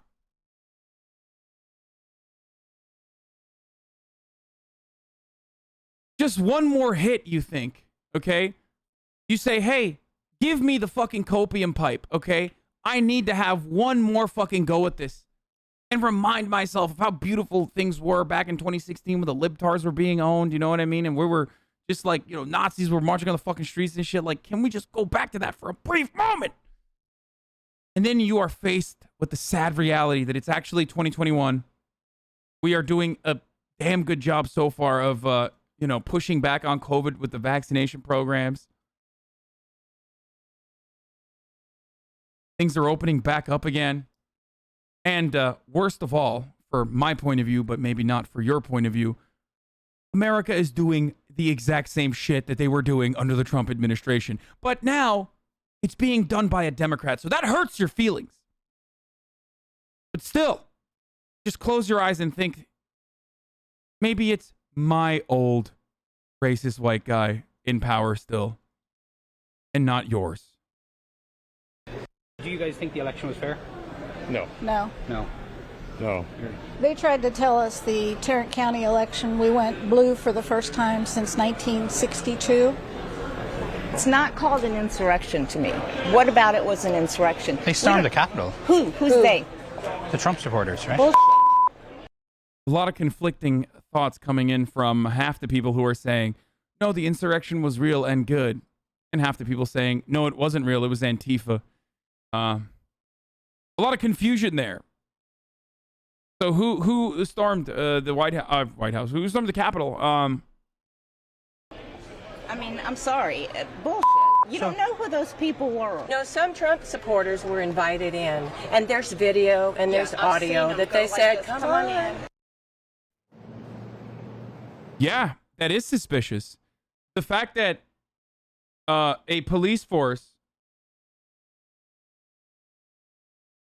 that is, like 84% Republican historically and certainly love Donald Trump would just open the doors to other hogs and allow them to just walk right in. What a fucking weird situation that was. Man. That's crazy, dude. That's wild. I mean, did you not see the fucking videos where people were like, we're on your side, just let us in, motherfucker. Like, come on. It's about to be a hog-on-hog violence here. So a lot to unpack there, John. You did hear from one woman who mentioned that Trump could come back before 2024. And we know that was a concern of the Department of Justice last week, who said, this sort of talk, this fantasy that he could be reinstated into office before 2024, somehow the election could be overturned, that there was concerns that could provoke further violence. Most people we spoke to, at CPAC this weekend did not believe that this reinstatement thing would actually work out. Most are focused on looking towards 2024. But John, pretty much everybody we spoke to believed the election was stolen. I'm going to talk to Bill Kristol. He's the director of Defending Democracy Together. Bill, I really appreciate you joining us. Look, there's a lot to discuss from CPAC, but I want to start with the vaccination thing, and I want to play it one more time because you have a crowd of Republicans, conservatives, cheering low vaccination rates. Listen. Because clearly they were hoping, the government was hoping, that they could sort of sucker 90% of the population into getting vaccinated, and it isn't happening, right? There's a younger people. Yay, baby! Fucking yay! That's Alex Berenson. He used to work at the fucking New York Times like 14 years ago. He's one of them good ones. He's libtard right there, but you know he's got the credentials, brother. I fucking love you, Alex Berenson, the most wrong man in America. Literally fucking the anti-weed Andy that Joe Rogan had on. Just goes to show conservatives will actually believe anyone as long as they're just, you know, as long as they say the things that they want to hear. Oh, God, hold on. I got to read this. Hold on. I am not a reactionary. You're not making an actual argument. You're just engaging in puerile, lavatorial abuse. It is extraordinarily unbecoming of you. You should know better. Learn to argue. Can you cite any RCTs? How does the existence of multiple legal poisons in our society justify the addition of another? Again, put forward an argument for change. If you're so right, then it shouldn't be difficult. Go ahead.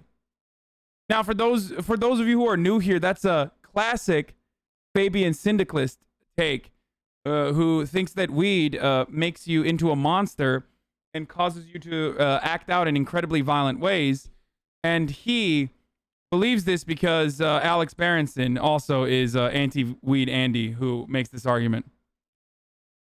Wow, that was a big saga. Remember Fabian Syndicalist? Gone but not forgotten. I mean, is this rooting for people to die, Bill? Yeah, it's good morning, John. It's pretty horrifying, though. I do want to say first that you're absolutely right about Literally a monster, okay? That person is a fucking monster. Why is... Oh, God, I hate the media so much. They literally are the fucking worst, dude. They are the worst.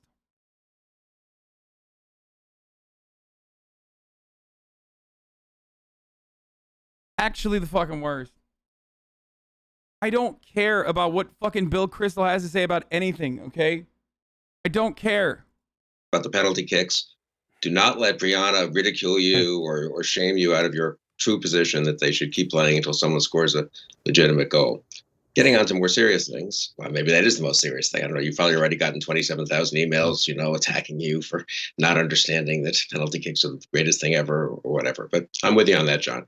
Look, on the vaccine, it's horrifying. I mean, I never thought we would see a big movement be more irresponsible than they've been on the election denial. And therefore, and what that implies with the attack on voting rights and the attempt to lay the groundwork for subverting the next election. But I've got to say on vaccines, a large part of the conservative movement is even worse. They're encouraging behavior that will make people sick, kill some people, and keep the vaccine alive in the country, which ultimately endangers young people, people under 12 who don't have the vaccine. I think I despise Never Trump Republicans more than I despise like regular hogs, you know what I mean? Like I think the conspiracy Andys who are like QAnon supporters and psychos, like I really prefer them to Bill Kristol and others who have. You can say disagree all you want. These guys are actual demons, okay? Working for the Bush administration and subjecting the rest of the world to untold amounts of cruelty. Writing policy and defending policy that has destabilized the fucking planet. And then they turn around and say stuff like, they turn around and they act like they're liberals now when they're not. And try to absolve themselves of all the wrongs of the past without even ever taking account said wrongs. I think that is so fucking indecent and so disgusting. All of these people should be in jail, okay? All of them. Every single person that has worked in the George W. Bush administration should be in fucking jail. They should be under the Hague, okay? So this notion that they can like come around and parade themselves as like reformed media personalities without any sort of like demonstration of reform whatsoever or any self-reflection is disgusting to me. CNN is disgusting for consistently and routinely platforming these fucking monsters. So is MSNBC. So is the entirety of the liberal media. That absolutely loves showing this like insignificant constituency that does not exist outside of the liberal elite circles. Okay. Vaccine yet, and the rest of us, because at some point we, Wait, I'm sorry. To be clear, you prefer Crystal to MTG Gomer? No, of course not, dude. Of course not. I'm talking about the fucking random QAnon dickweeds, like on the street. You know what I mean? Like a random conservative hog who's like an anti-vaxxer and a fucking QAnon supporter is still significantly, like, has caused significantly less violence than Bill Crystal ever, or that person will never be as violent or as destructive or as deadly as Bill Crystal was in his lifespan. Okay?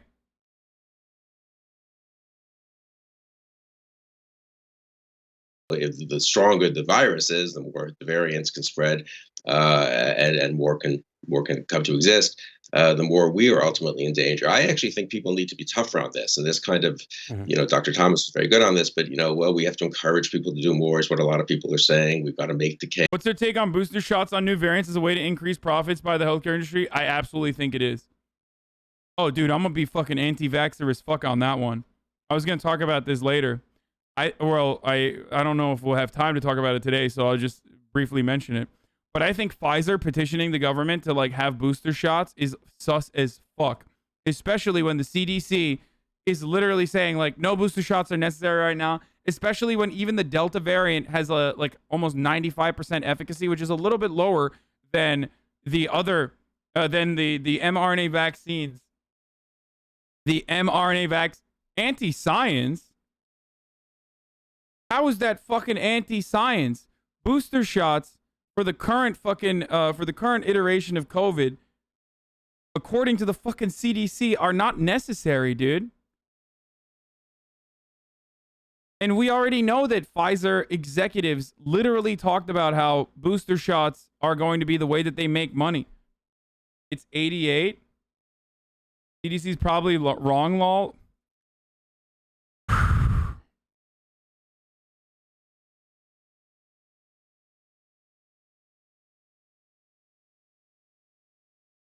It's lower for Delta, but still significantly higher than the flu shot, the seasonal flu shot. Okay?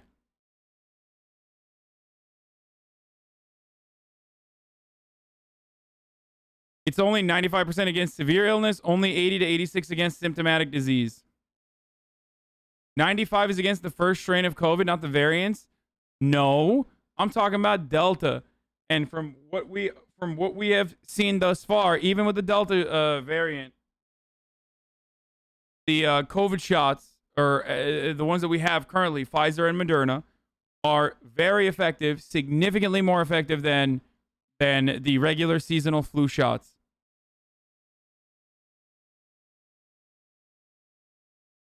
Not to trust the company, but why trust the CDC when they've been shady as fuck as well? I will trust the CDC over Pfizer 100%.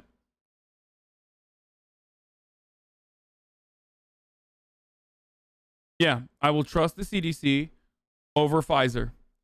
The reason why I would not trust the CDC is because they literally operate at the behest of corporate interests. Like, so why would you, cut the middleman out and then fucking trust the corporation instead?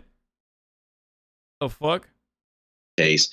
I don't know. I think we need to think about something close to mandating it or making benefits dependent on it or making admission to all kinds of places, whether it's schools, universities, airplanes, facilities, a contingent on being vaccinated. I mean, it really is ridiculous for us to be tolerating what is now something that we wouldn't tolerate. We make people wear seat belts. We have speed limits.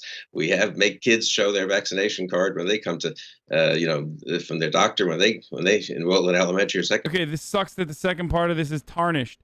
The first part of it is great with Donie O'Sullivan, and the second part is fucking tarnished, dude, with Bill Crystal's ugly ass face. Do you think Pfizer could lobby the CDC into changing its guidelines? Maybe. Okay, we are going to move on to how the rich are avoiding paying taxes. Wait, didn't we watch this already? This is Warren Buffett, one of the richest people. And then after that, we are going to watch the Octopussy take from John Oliver, which is making me actually feel like there is someone in here in this audience that works there and is just like, maybe I'm going crazy. Maybe I'm like one of those new like gang stalking subreddit Andys. But it's too much of a coincidence not to be like You know, why he's talking about fucking octopuses, dude. People in the world, thanks to the company he runs, Berkshire Hathaway. Basically, it's a holding company that just owns a bunch of other companies, Geico, Dairy Queen, a huge railroad, as well as a lot of stock in other companies like Apple and Coca-Cola. So when those companies do well and their stock goes up, Berkshire Hathaway stock goes up. When Buffett took over the company in 19... Dude, I already talked about the racial abuse of the black English players after the defeat, man. I don't know what else you want me to talk about it. I talked about it yesterday. Do you want me to talk about it again? 1965, a single share was worth $19. Today, it's worth nearly $500,000. Buffett owns nearly 240,000 of these shares. This is where his wealth is. But as he's been known for pointing out, Warren Buffett still pays a lower tax rate than his secretary. She pays at twice the rate I pay. I think that's outrageous. That's because they pay different types of taxes.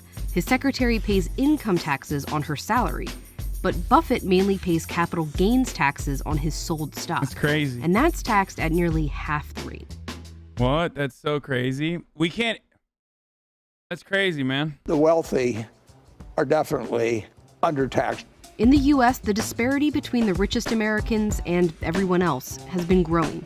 And in the last 40 years, the after-tax income of the richest has risen more than 400%, while middle-class income has only risen 50%. The way these people make money is very different than the way these people make money. And they're not taxed the same. I pay less in taxes than people that work for a living. Isn't capital gains tax based on your income, so he pays the least amount of capital gains tax? What? Capital gains tax is based on the capital gains that you have accumulated. And make as much money as I do. This is Morris. He used to work on Wall Street. Now he... Oh, also, what do you call it? Warren Buffett talking about Warren Buffett. It's not, yeah, capital gains is not earned income. Warren Buffett is talking about income taxes there, by the way, when he says the rich are not taxed. When he says the rich are not taxed enough, what he's talking about is income tax. He wants to increase income tax. And I don't have a problem with increasing income tax, but I talk about this all the time and people get fucking mad at me when I say it's not the income tax that is going to identify and fix this problem. It's actually going to be capital gains, because that's where a lot of people's assets are. That's where a lot of the wealth lies, especially in the top 1%. The top 1% have most of their fucking wealth in the form of stocks. And they also don't have to... Yeah, see, people always say you're just saying that because you're rich. But I already just said I should be taxed higher too. So while I believe that the top marginal tax rate for income tax should be increased, which literally impacts me, okay, and I don't have a problem with that, I'm also stating that you absolutely should increase capital gains. Or rather, yeah, change the way we tax them. Like, if you... The problem is, if you let your fucking wealth remain as stocks and never actually cash out, then your wealth consistently grows and you functionally have an endless supply of capital that you can point to when you're getting loans. Okay? Which is why rich people don't just fucking, burn their stocks, but instead just take out loans. It's like an unlimited money trick, basically. He's retired and lives off his many stock market investments. I own stock in companies, Berkshire Hathaway and Amazon and Apple. He's a pretty typical 1%er, except that he spends his money advocating for rich people like him to be taxed more. I want to live in a country filled with a middle class of people who can all afford to shop in our businesses. Most people have a normal... Don't change capital gains, just also tax it as income when withdrawn? Wait. So you're saying increase capital gains tax to 37%, or like, okay, but that's not the only, like, that's how it works currently, but the rate is different. So is that what you're saying? I'm confused. Because you're not understanding the point. The point is they don't withdraw. They don't have any need to withdraw.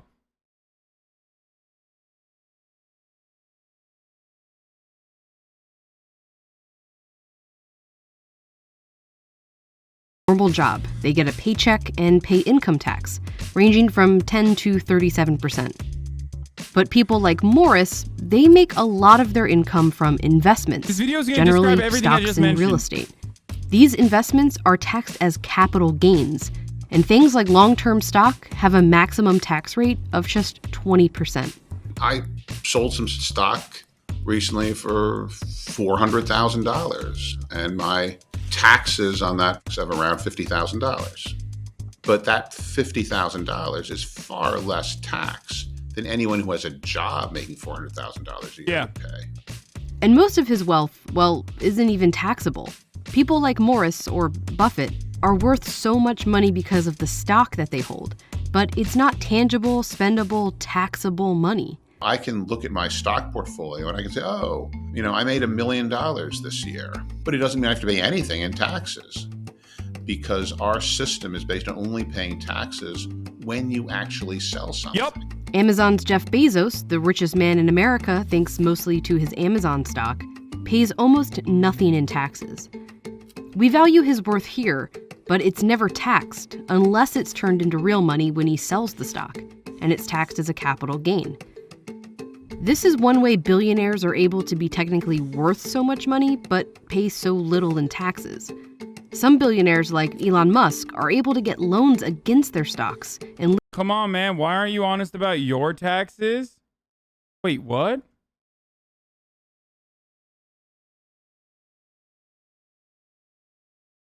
How much are you willing to pay for taxes? Why aren't you honest about your taxes?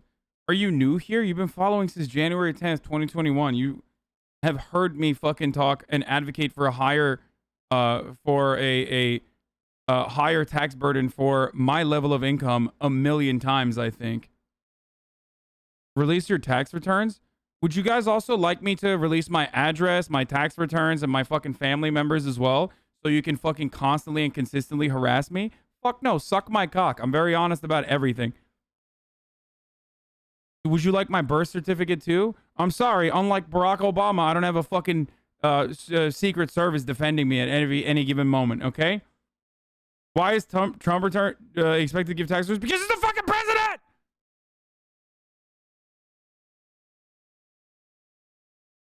Because he's the president! Are you fucking stupid? Are you comparing a Twitch streamer to the fucking president?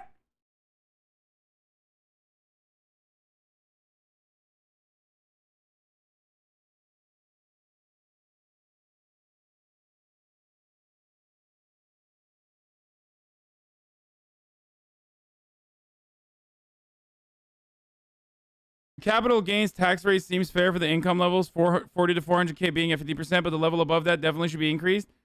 What? No, it's not. That's not fucking fair, dude.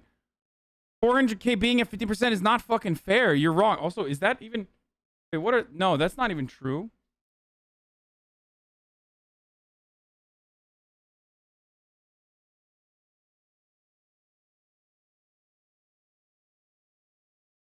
That's not true.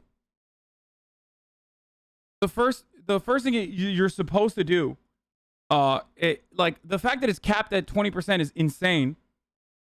But the first thing that you're supposed to do, up to 40,000, having a 15% is still unfair.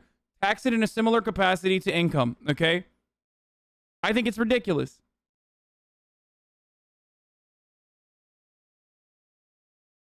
Tax it at the same level of income. Tax it at the same level as income. Okay. And then beyond that, capping it at 20% is also ridiculous.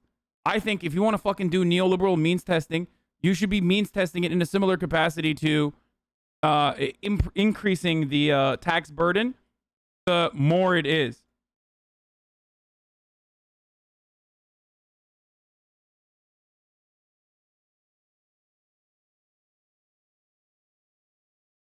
Okay?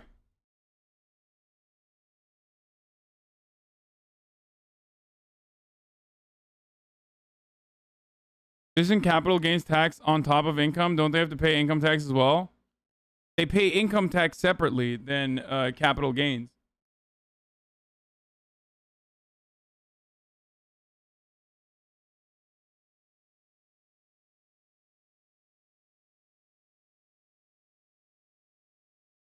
Live off of that.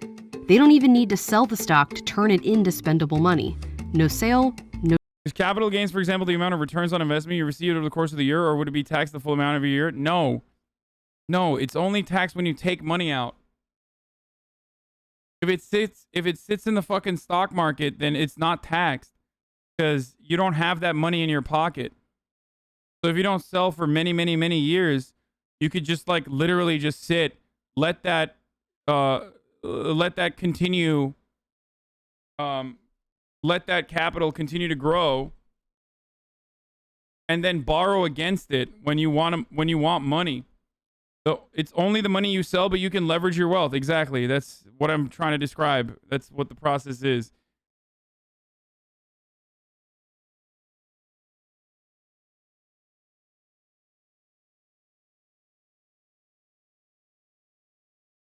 Also, none of the chatters in here are even relevant to this conversation.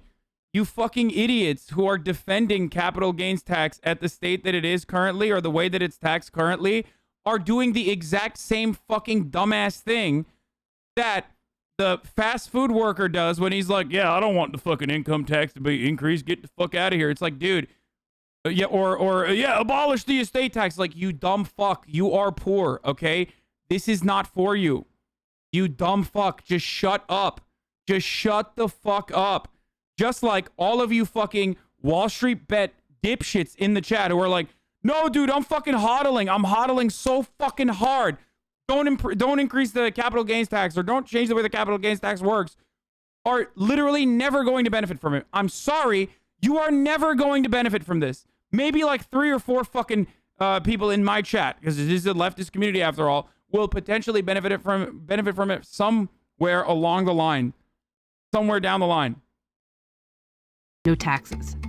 The fact is, if you're a billionaire, you don't need any income.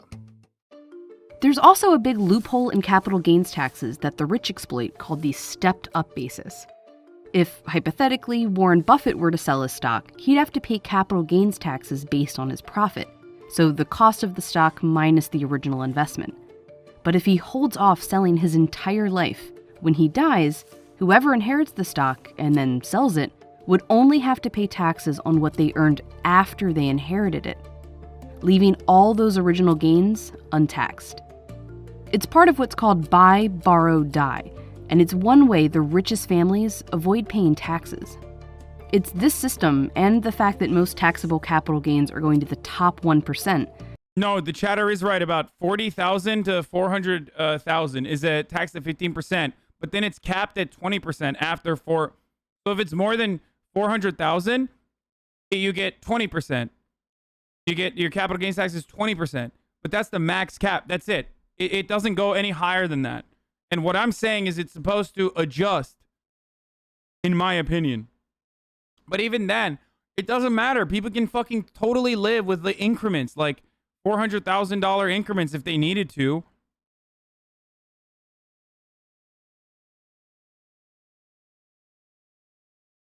And also, we should have a literal fucking death tax too, but, you know, that's another thing. That lawmakers see changing the capital gains tax as an easy way to tax the rich. President Biden has proposed closing that stepped-up loophole and increasing the maximum tax rate from 20% to 39.6%, but just for people making more than $1 million a year. Critics argue that it may discourage people from investing in the stock market, or that current millionaires would just sell less stock. But it would bring in more tax revenue, from more conservative estimates of $200 billion over 10 years to double that.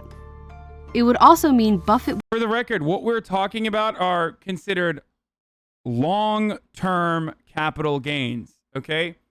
Short-term capital gains, i.e. capital gains that you realize in a time span of 1 year, are still taxed at the same level as income. But we're not talking about that because these fucking ultra wealthy motherfuckers don't necessarily have that problem. They're just sitting on their entire fucking wealth. Okay? So you, the average hodler, are already getting cucked by the government into paying, you know, if you're like a day trader or if you're an average hodler, you're not going to sit on a fucking stock for longer than a year. So you're already paying income rates, okay?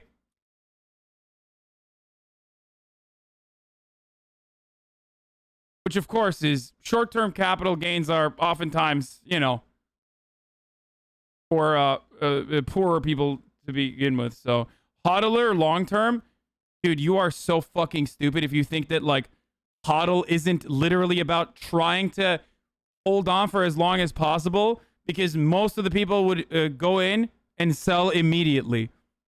There would be no fucking need to say hold if people weren't literally selling in a time frame of fucking less than a year. It's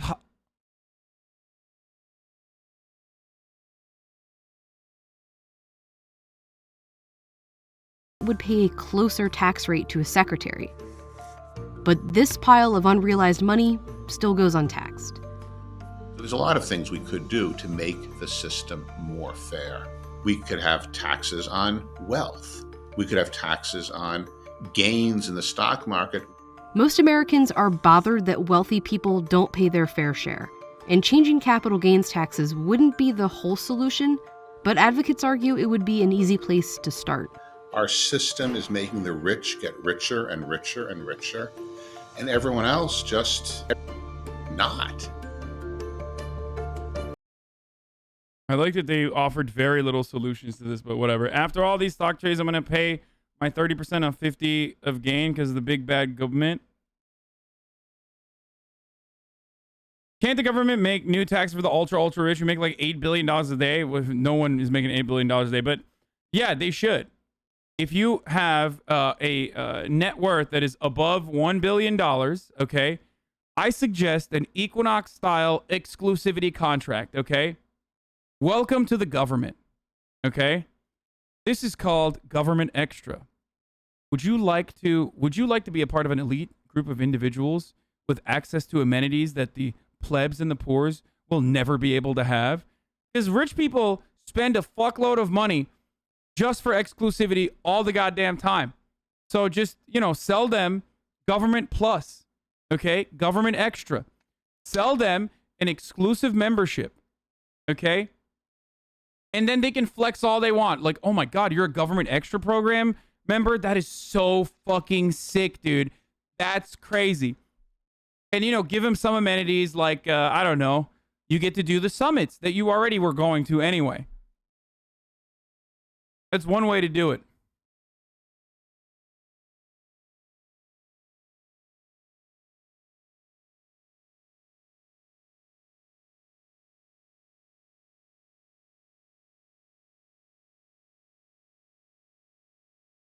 Jeff Bezos had a good day Friday. He's nearly $8 billion richer in a day. Yeah, I know, but that's not something that is consistent, dude. He's not making $8 billion every day. It's crazy.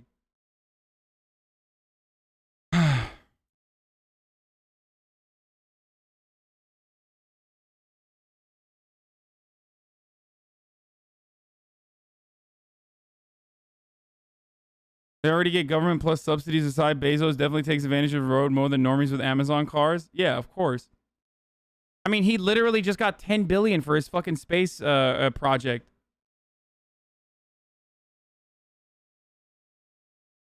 Tier list of billionaires you could beat in a fight. I could beat all of them. Maybe except for Jeff Bezos, who's like super fucking jacked. And he probably like takes horse steroids or some shit.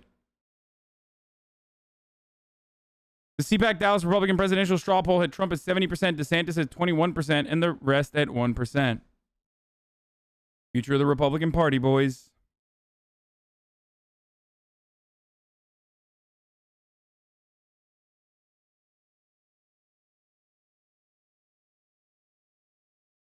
Yeah, Bezos does have a revenge body, dude. Hey, this is, remember how I ended brovophobia? I'm going to bring it back real quick. I'm in the booth again. I'm in the booth again. All right then. Yo, mama, don't take the vaccine. Don't take it. Papa, don't take the vaccine. Don't take the vaccine. Don't take the vaccine. Don't take the vaccine. Don't take the vaccine. Brother, don't take the vaccine. Sister, don't take the vaccine. Don't take the vaccine. Don't take the vaccine. Don't take the vaccine. Don't take the vaccine. Children, don't take the vaccine. Kids, don't take the vaccine. Don't take the vaccine. Don't take the vaccine. Don't take the vaccine. Don't take it. Youngsters busting rifles from the east side. Antaka try run and get him feet tight. He cried. Road government off of the seaside. We lock down. Ooh, let he try. He die. Lyrically man madder than Jigga. Show where the gun. Crime scene get rid of. Long time man a killer. Cut out your liver. Show it to the dog and make them name that for dinner. Who the fuck is you? Pfizer, me the darkest. Who the fuck is you? Chop up, wrap up, Moderna in a basket. Wash it. Vaccine no wanted. No. 16 me blast it. Nah, Miss Vaccine no wanted, dude. He's right. The target. Walk it, me target. Mama, don't take the vaccine. Papa, don't take the vaccine. Don't take the vaccine. Don't do it. Don't take the vaccine. Don't take the vaccine. Don't take the vaccine. Brother, don't take the vaccine. Sister, don't take the vaccine. Don't take the vaccine. Don't take the vaccine. Don't take the vaccine. Don't take the vaccine. Children, don't take the vaccine. Kids, don't take the vaccine. Don't take the vaccine. Don't take the vaccine. Don't take the vaccine. Don't take it. Your mask move me walk through. Your ass move me glass through. Not kung fu, your big clown, your cartoon, your baboon. We are foot soldiers. We walk it. Foot soldiers. We not switch. We not switch. Who is remains them axe would me blast too. No vaccines around here, me nah do. Pfizer, Moderna, you tools, you fools. My body, my temple, my choice, my rules. Parents start removing your kids from school. Satanic race them want to create from you. Only vaccine of vegetables and fruits. Fresh air, fresh ginger, fresh orange, fresh fruit.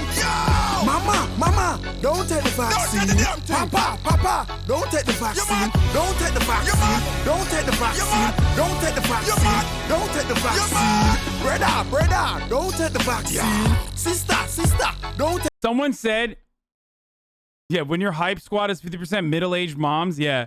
So, the thing is, like, someone said, like, don't get banned for this because, like, you know, it's anti-vaccine messaging. This literally only has the opposite intention. Like, there's probably anti-vaxxers in the chat who are now immediately signing up to get vaccinated because they were like, I don't want to be affiliated with these people in any way, shape, or form. I just realized, like, I thought the Pfizer and Moderna was going to give me gay autism, and I realize now that, like, everything is significantly better than being like these dudes here. Take the vaccine. Don't take the vaccine. Don't take the vaccine. Don't take the vaccine. Don't take the vaccine. Children, don't take the vaccine. Kids, don't take the vaccine. Don't take the vaccine. Don't take the vaccine. Don't take the vaccine. Don't take it. The only people the people have is the people themselves. You hear me? The only peoples the peoples have is the peoples themselves. Dude, this is such an eclectic group of individuals, dude. It's a hot beat, though. It's not original. I think it's like a... Isn't this another song? DRT Bezos looking jacked? Yeah, I know, dude. That's why I said... like, I don't know if I could beat his ass anymore, dude. He is so fucking jacked, dude. He's got a divorce body. Like... Instrumental is R. Kelly, Jay-Z, best of both worlds from the description. Yeah.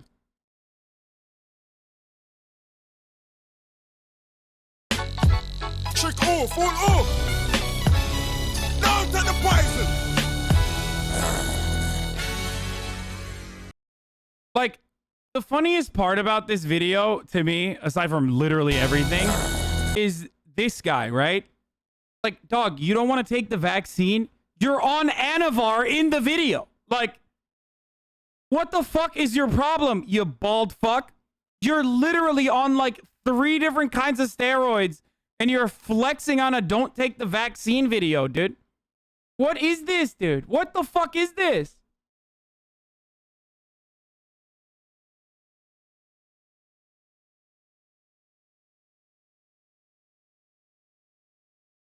Peep the gyno.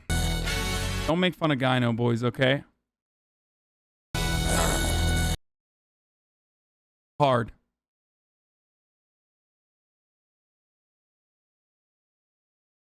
Hard to live with gyno, okay? Some of us got titties. Eat, cleanse, trend hard, Anavar, give up. Yeah. Just kidding. You can make fun of it. I don't give a shit.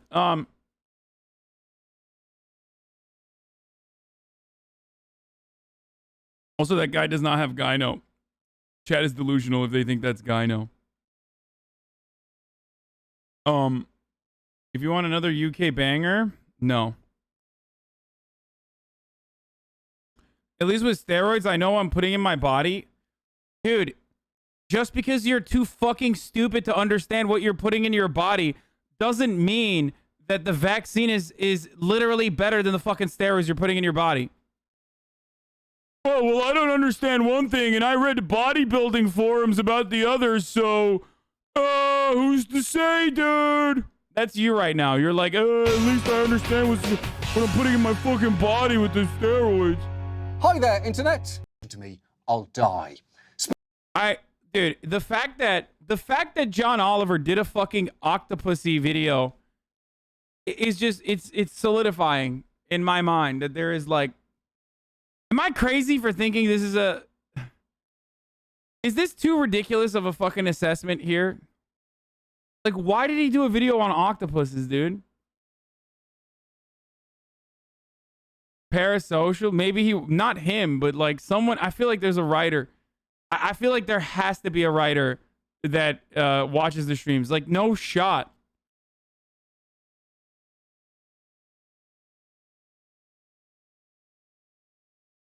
No fucking shot, dude. Specifically, C contains exactly what I just said it does.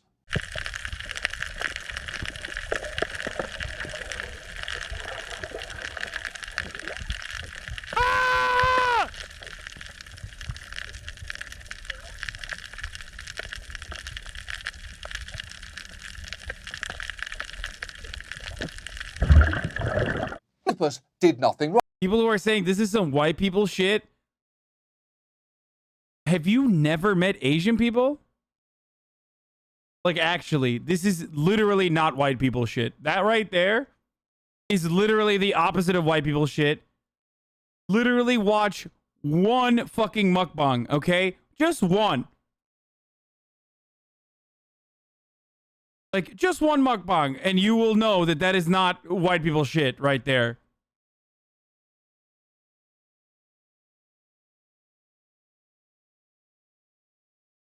Asian people do it to eat. I mean, they fucking eat it like raw. They eat it when it's alive, dude. I've seen the mukbangs where you know, Koreans and Japanese people and shit like eat live octopuses, dude. Wrong. In fact, the only kind of racist. Why? Wait, let me show you some racism, dude. Hold on, boys. We're gonna do some racism right now.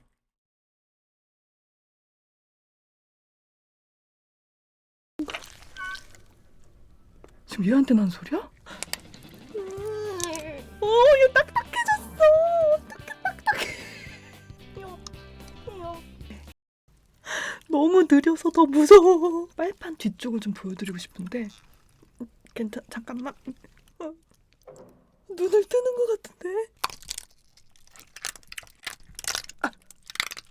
자, 이렇게 돼 있어요. 빨판이 엄청 커서 위험할 수 있거든요. 제가 한번 그래도 들어보도록 하겠습니다. 화이팅!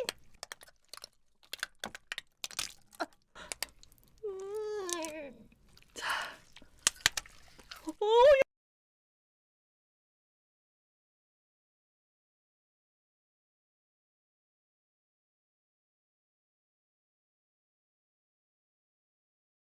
Korean people think this is fucking weird as well. Of course, everybody should think this is weird. 다리가 진짜 길다. Is she gonna eat it raw or what?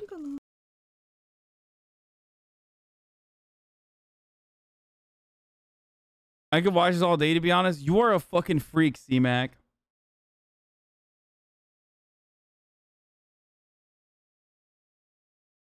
Oh, God. Okay, let's just get back to whatever the fuck we were watching before.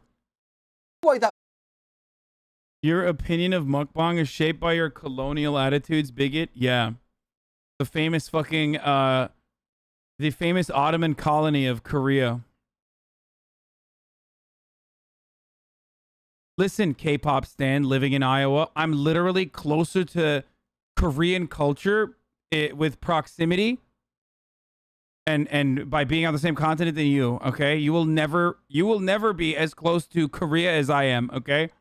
Unless you change your pronouns to Ko and Rian and get facial reconstruction surgery.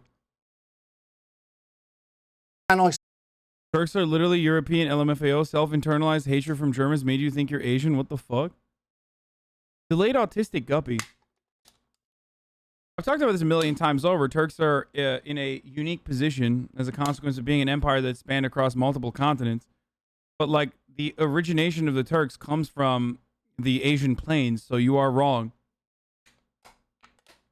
Like Asia Minor. So Turks are literally, like the OG Turks are straight up as fucking Asian as possible. And also most of the country is still in the continent of Asia.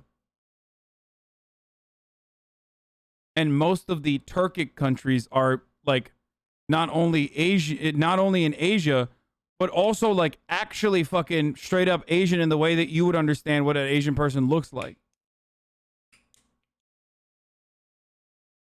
We'll be back July 25th unless I get murdered by an octopus before then. And God, I hope so. Ay. It's like, I just find octopuses to be dangerous, scary. Stay the fuck away from me, octopus.